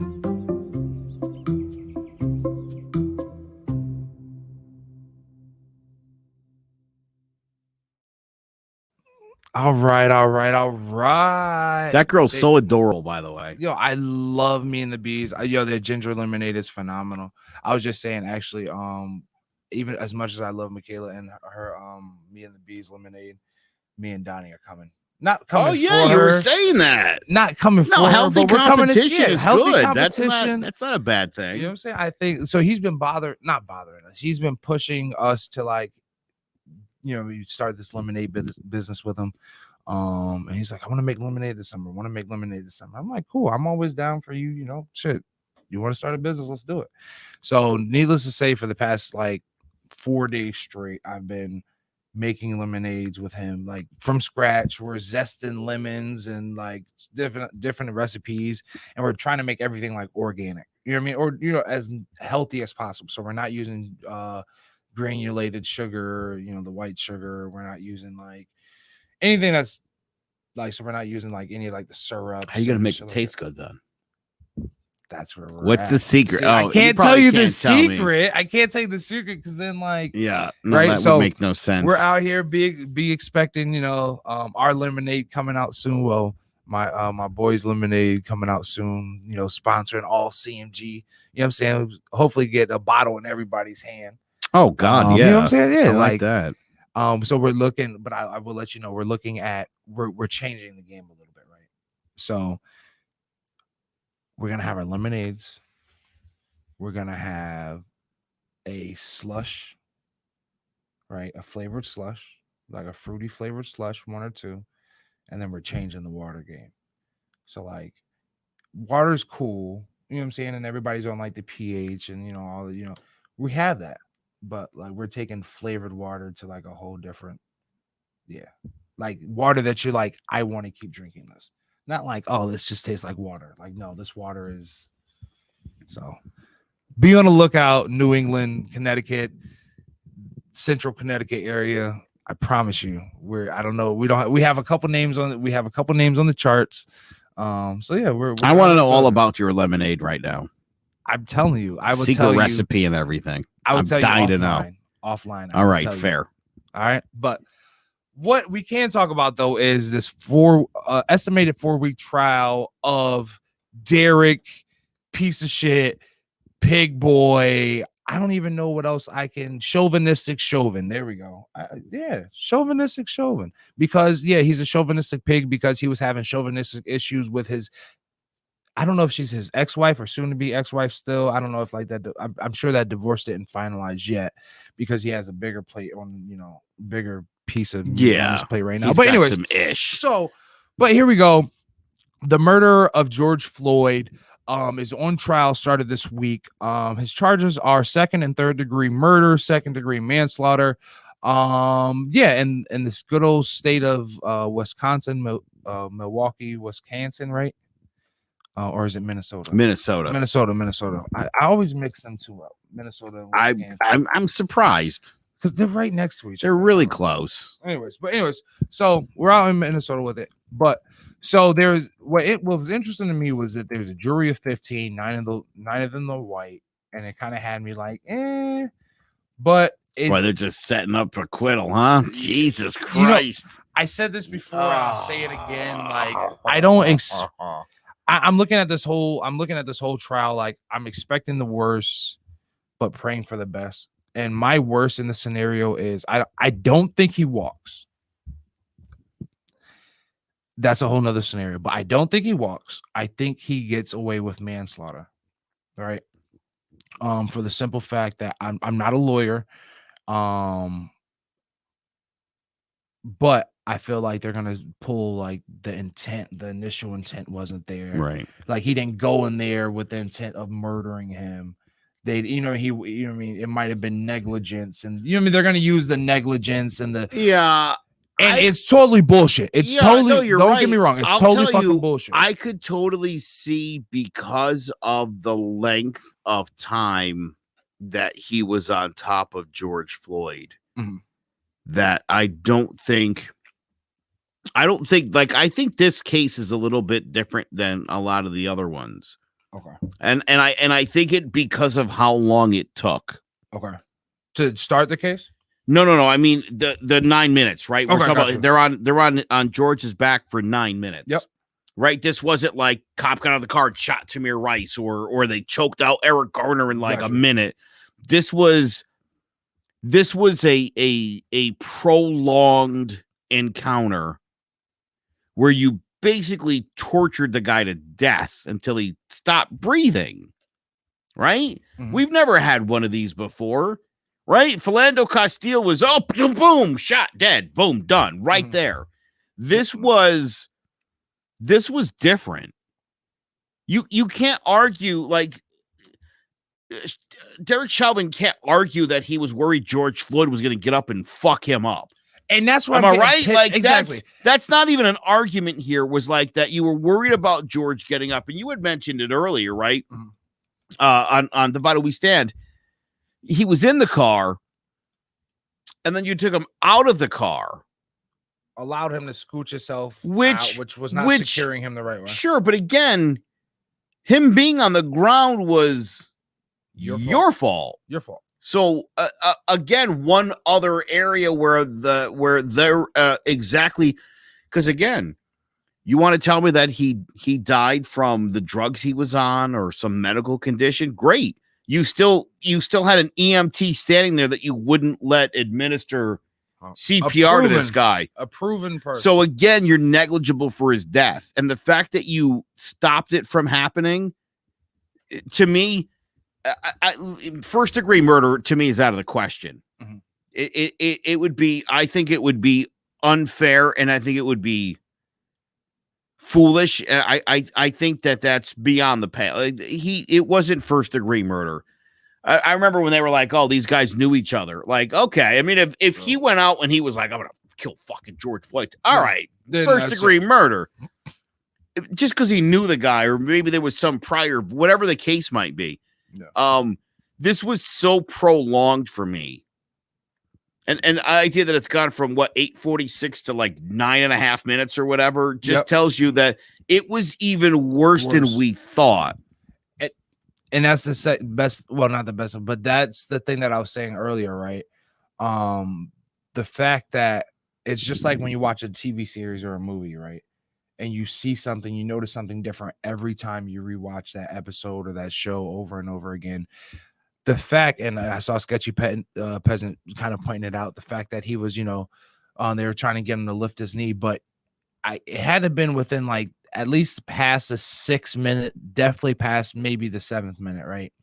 There's a point where the EMTs get there and Chauvin decides to adjust his weight and his position to get more comfortable, right? I don't know if anybody else has seen that, right? So he's kneeling on George Floyd's neck after being there. And I don't know about any of y'all, but if you've taken a knee in sports or anything like that, or even had to kneel down for more than 3 minutes, that shit's not fucking comfortable. But he was there, hands in pocket, chilling there, full weight bearing, to the point where he had to dig further into his neck with his knee to adjust his position and get more comfortable. That, when I saw that today, that sent me to the point where I was like, if I was there, and this is when they were cross-examining the MMA guy, right? And even the way they were trying to depict him as an angry black man was sickening, right? Like, the people can't have emotions and shit like that, which this is probably the worst defense team that Chauvin probably could have gotten. Like, I don't know, but here nor there. Is this guy a paid attorney, or is this like a prosecutor? Is this a public defender? I mean, him and his team. Like, if you could not afford one, this jerk off will be provided for you at no cost. But so what I was saying, so like when I saw that point that, you know what I mean, he dug his knee into the neck, like at that point I would have lost my shit. Right. So the witness out there, the male witness, he was saying like they're like, "No, were you angry?" And he was like, "No, I wasn't angry. I was professional and calm," which I agreed with him. In my mind, I know how I am with I'm angry. I would have had to been professional and calm not to fuck you up for still doing that, right? So yeah, these I doubt, I think they're paid. I'm sure they're paid because Chauvin got all that money in his fucking GoFundMe and all this other shit. But like these guys are horrible. I'm no lawyer, but their cross-examination is horrible. Every kind of like move that they're trying, every analyst, even the judge is like, "Stop trying to play that card. Stop trying to go down that route. Stop trying." You know what I'm saying? Yeah. It's horrible. I'm sick of it already. I don't know. I did like, once again with the MMA guy, how he probably had some of the best responses. Like throughout the whole trial so far, he's been able to take kind of the verbal punches from the lawyers, which I hate that about lawyers, right?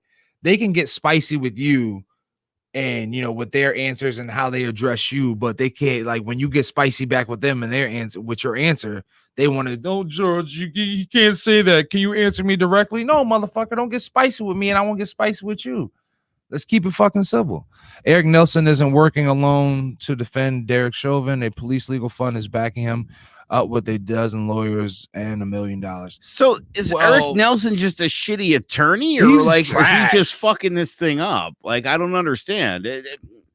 Everyone I've talked to has been like, "Dude, this guy's a fucking horrible lawyer," and I'm thinking, did he hire that guy? I guess they're fun, or the fun is fucking hiring them or having them go. Again, I mean, for the any police union to be backing this guy up is, again, it's the us versus them mentality. Mm-hmm. There's nothing right. I mean, there's nothing right about George Floyd dying. Nothing about There's it. nothing right about There's it. nothing that justifies it. Like I said, I keep forgetting it because it wasn't on this show. It was on the earlier podcast that we Divided did. we stand. Yeah, on Divided We Stand when Every Monday night, 8 p.m. Nice, thank you. Good plug. I talked about, the idea of there's good police officers, a lot of really good police officers. I just for the life of me can't understand why they protect the fucking bad ones.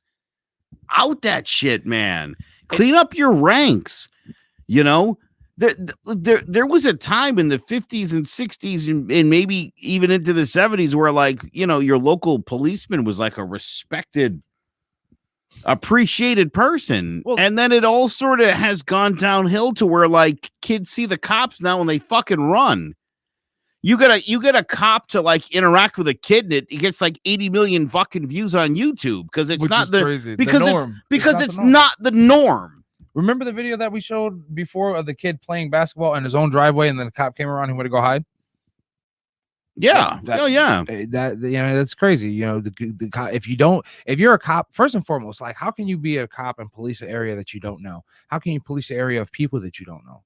Right. And the fact that, like, people are hiding from you, and the fact that that's so crazy. Like, a video of a cop interacting and doing what should be normal shit. Like, yes, it gets those videos shouldn't go viral. Those videos should be what you see every standard. single day in your That community. should be the fucking Again, I standard. talked about the story of Tamir Rice a couple weeks ago.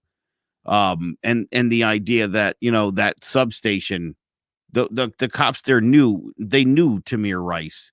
That shit would have never happened if that police station was and that's where we're at. I mean, again, there's a real issue in this country with law enforcement, and if you're gonna put your money and your resources in a piece of shit like Derek Chauvin, I don't see how we're ever gonna. It's never gonna resolve. So bad move, bad PR move. Yes. Again, there's nothing defensible here. Does anybody at the end of the day give a shit if Derek Chauvin goes to jail for 20 years or goes to jail for 3 years and gets stabbed to death in prison? I don't give a shit about this guy in any way, shape, or form. There's people that obviously do because they're fucking. They don't give a fuck about him. They crazy. give a fuck about the idea of him. Got you. A white police officer killed a black man, and the guy was a piece of shit that he killed. Just fucking leave it alone. No. You know why? Because this isn't 1870, motherfucker. Facts. Like, those days are over. Justice needs to be served. You can't Those just days go around are over. killing anybody. It doesn't. You know what I mean? You just can't go killing anybody. Especially, and I said this on Divided We Stand once again at 8 p.m. every Monday night. You can't, if somebody's in your custody, if you as an officer of a public service officer, right? So you take somebody in their custody. What does custody mean? If you leave your son in my custody, you're expecting me to take care of your son and protect him. Correct. No matter what he does. Right. No, he could have probably smashed my window, whatever the case may be. He's still in my custody. I'm to protect and serve him, right? Why were you not doing that? You did not have that civil person, you know what I mean? That civilian, their best interest in mind, their mental, their physical, their safety, none of that. So yes, you have to pay. This needs to be a reason. Now, I will say this, on the super bad side, that charges get dropped. Let's. I am not condoning, but I will not be the one mad or is telling people to stop fucking up whatever happens or whatever happens. I'm not going to be mad because there's no way that man should walk. And if you disagree with what I just said, I don't care. I don't care. If they tear that place up. Yeah. And I promise you, it's not just going to be there. You're going to see Atlanta. You're going to see New York. You're going to see Chicago. You're going to see maybe LA. Portland, you can forget that. It's a wrap. No, they're going to secede from the union. So I'm just saying, be prepared. Be prepared for the worst to be the worst. But it does feel like the judge, it feels like he's being fair and impartial, but at the same time, he's letting things play out. And I say that because like he like, for example, the firefighter, the woman firefighter that they ended with today, he had to like firmly sit there and say, hey, answer the question, don't give anything extra, but you have to answer. You know what I'm saying? Don't be smart and smooth with them, but don't give them anything extra. Stop adding information. You know, say yes or no. You know what I mean? So it seems like he's being a good judge, and I know that sounds bad, but he's being a proper judge, I should say, right? Does that sound about right? Yeah. My wife and I were talking about Rodney King earlier today, and the shocking part, obviously, of that verdict was that for the first time ever, you had videotaped evidence of police brutality at its fucking worst. 20 cops beating the shit out of the one dude. And watch the video. Yeah. Seen it. Does that no? I know you have, but I'm saying, anybody watch the video. You're like, that's not. I don't think in my entire life I've ever watched that video with anybody that was like, nah, he fucking had it coming. Not one. I've never heard. I mean, I'm sure there's people that think that. Nobody I've ever met. Gotcha. Okay. Everybody that watches that, I see Carlos Cuesta chimed in, said he was sick to his stomach by it. I can't imagine that anybody of any ilk could watch what happened to George Floyd, or to watch these things, to watch what happened to Rodney King, to watch that video and not be like, oh, good Lord, what? Yeah. How was that guy alive? Dude, crazy. But it was on video, and the jury was mostly, or probably, I think, all white, if I'm not mistaken. Yep, all white. And they like looked at the video and they were like, yeah, I don't know. I don't see it. This seems reasonable. He's black, and oh, look, that he lifted his arm there after he got hit 40 times. It's not just his nerve endings going off or anything. He's attacking the cops. Hit him another 20 times. and so that day when that happened, I mean, I remember that day. I understood what was happening, and I understood why that shit blew up. Gotcha. And why they set that shit on fire. So would you understand now? I would. I hope it doesn't happen, but the only reason I hope it doesn't happen is I don't think we need any more of that shit. And I feel like, and I hate to be let down again, because then I bring up Rodney King, because it's like, well, here was the evidence. And then we had Philando Castile and Eric Garner and Jacob Blake. And who's in jail? Tamir Rice.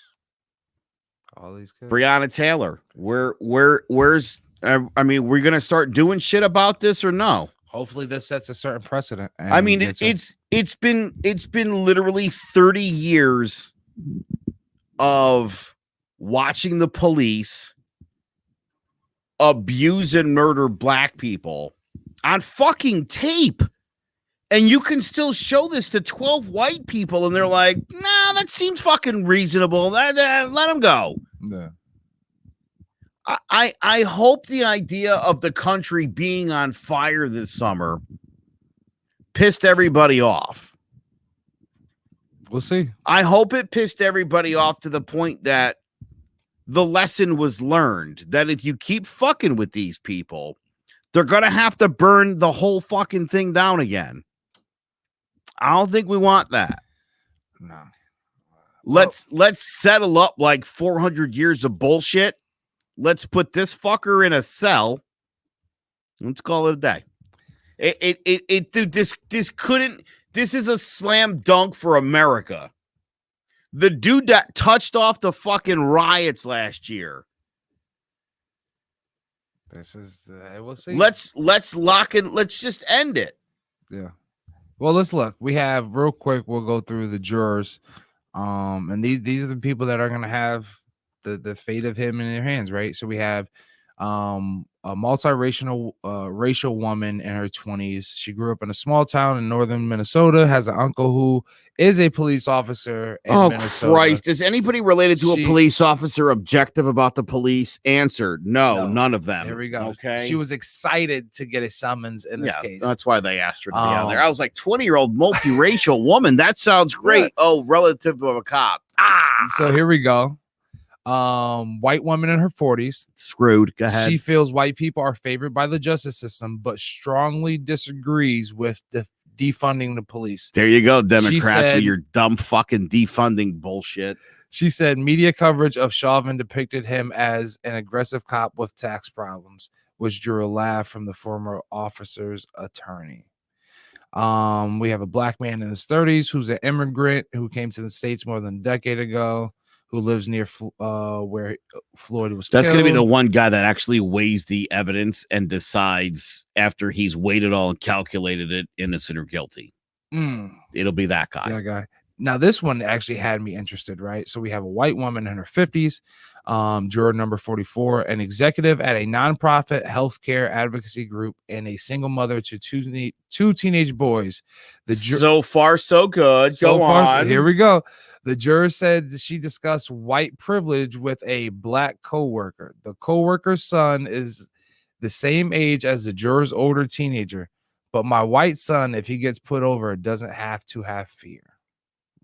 She was quoted by. So she's a white woman that acknowledges white privilege. All right, that's got some potential. Another white woman in her 20s, a newlywed social worker. She asked about Chauvin. She asked about Chauvin. Was that his training to do that? Oh dear God, was she being fucking wicked sarcastic when she said it? I don't know. She thinks. So you're telling me one of the jurors is a woman in her 20s who is opposed to any defunding of the police, any budget cuts to the police. And the question she asked was, is Derek Chauvin supposed to jam his knee on this fucking black dude's neck for 9 minutes till he's dead? Is that his training?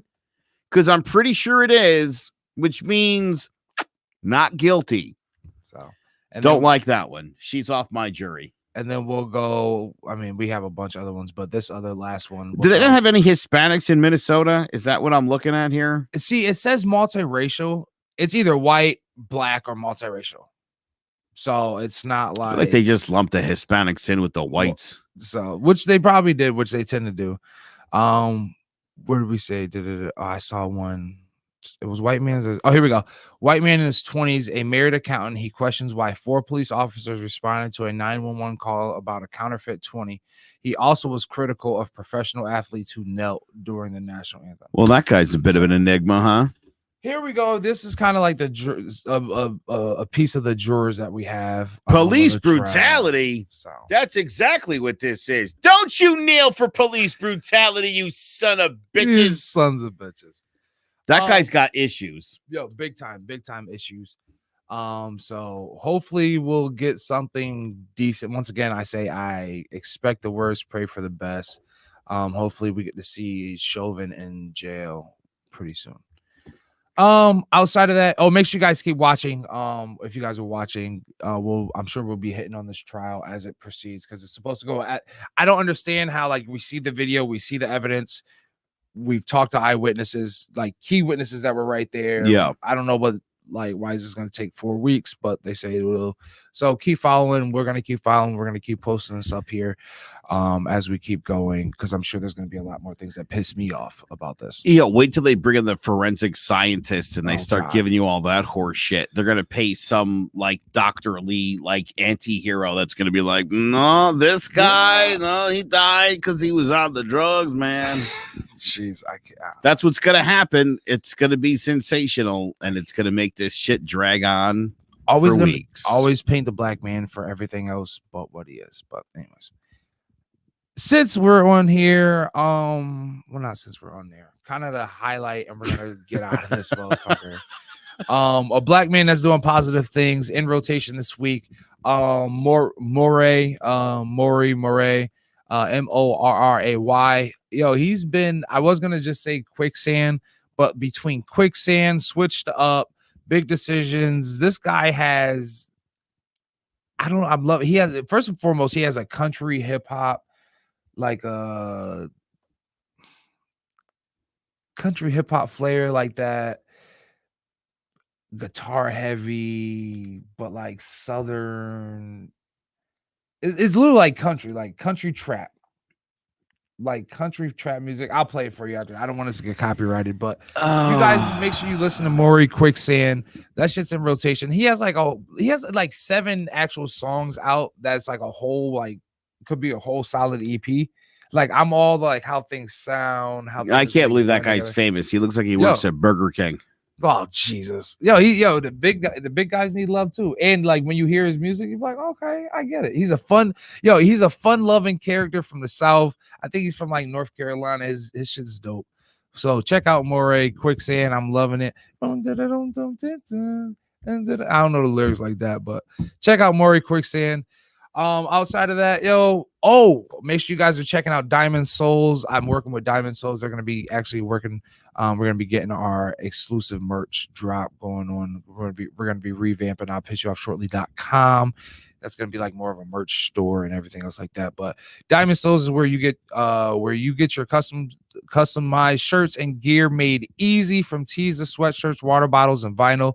Diamond Shirts is your go-to customization shop. Owners Dante and Jordan will bring your vision to reality, providing nothing but quality. Find them on Facebook and Instagram at _Diamond Souls and let them create something special for you. How are you guys liking this setup? I know I'm loving this fucking thing live. Yeah, this is great. I really like this. I like this a lot. This is nice. It's been fun. Like I love it live. I was thinking every time, like not every time, but like every couple of minutes, I'm like, this is gonna be super dope if we ever get this to like a morning show or like a full like. It's crazy. It's funny you should say that because I mentioned earlier, part of the reason for the multicam, we actually are upping the production value over here for what we're going to have on our videos. And so we were just sort of playing around with the cameras tonight, but we do, dude, Sketchy Peasant, I don't know who you are. We were just talking about but that. You're sensational. Thank you for all that. And you're right. Yeah, drop us a message or something. I gotta know who you are. I'm gonna go upstairs and have a ham and cheese sandwich with pickle stackers on it and mayonnaise. There we go. Happen. There's the mayonnaise. There's your white. That's your Caucasian food. Before we get out of here, make sure you guys are following us on all social media platforms. Follow I'll Piss You Off Shortly on Facebook, Instagram at I'll Piss You Off Shortly. Twitter, YouTube.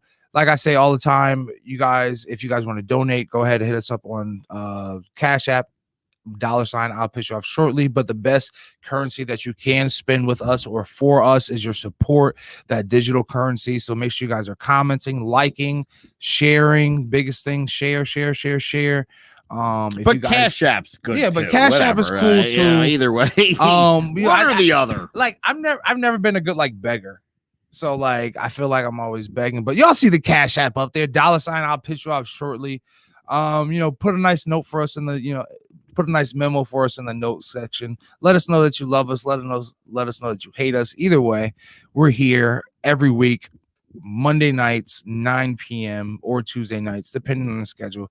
But you could donate that money. You can donate and you could put it for White Claws. For White Claws. There we go. White Claws, like a 6-pack of White Claws and a large ice Irish cream.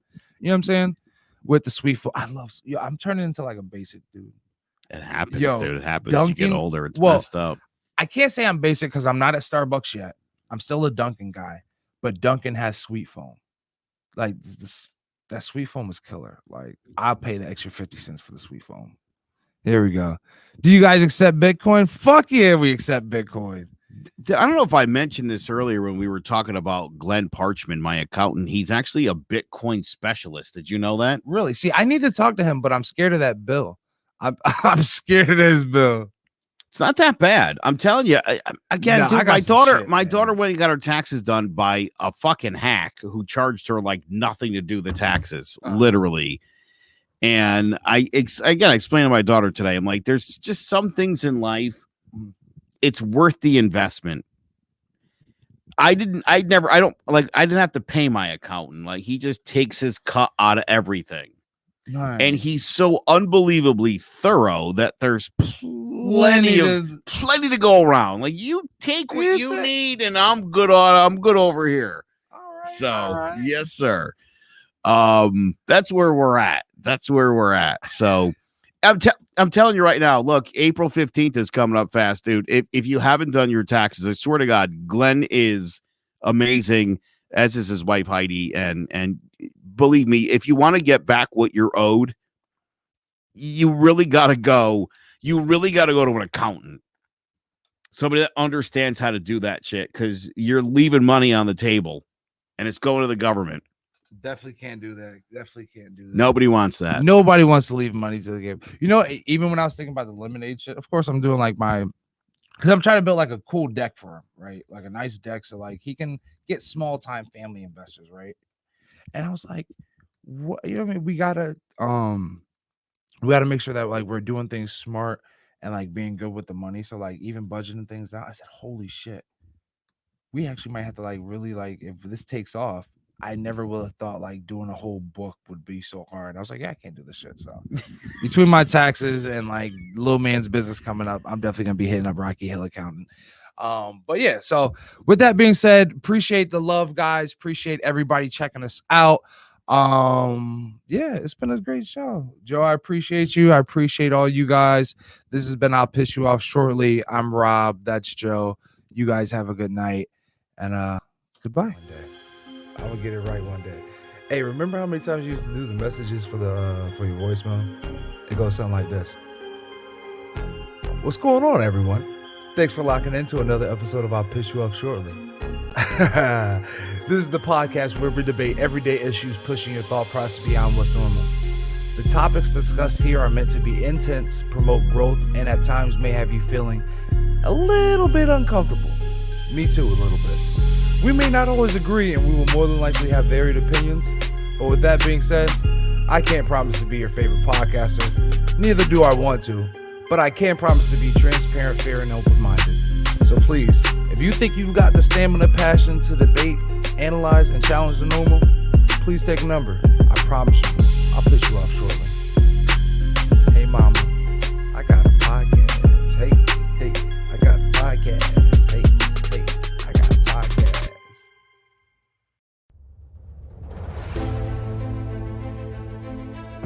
I love wiffle ball. No other way to explain it. Just something about the game, the feel of the grass, smacking that ball all over the field, making plays, diving head first, whatever it takes to get the job done. That's what wiffle ball means to me.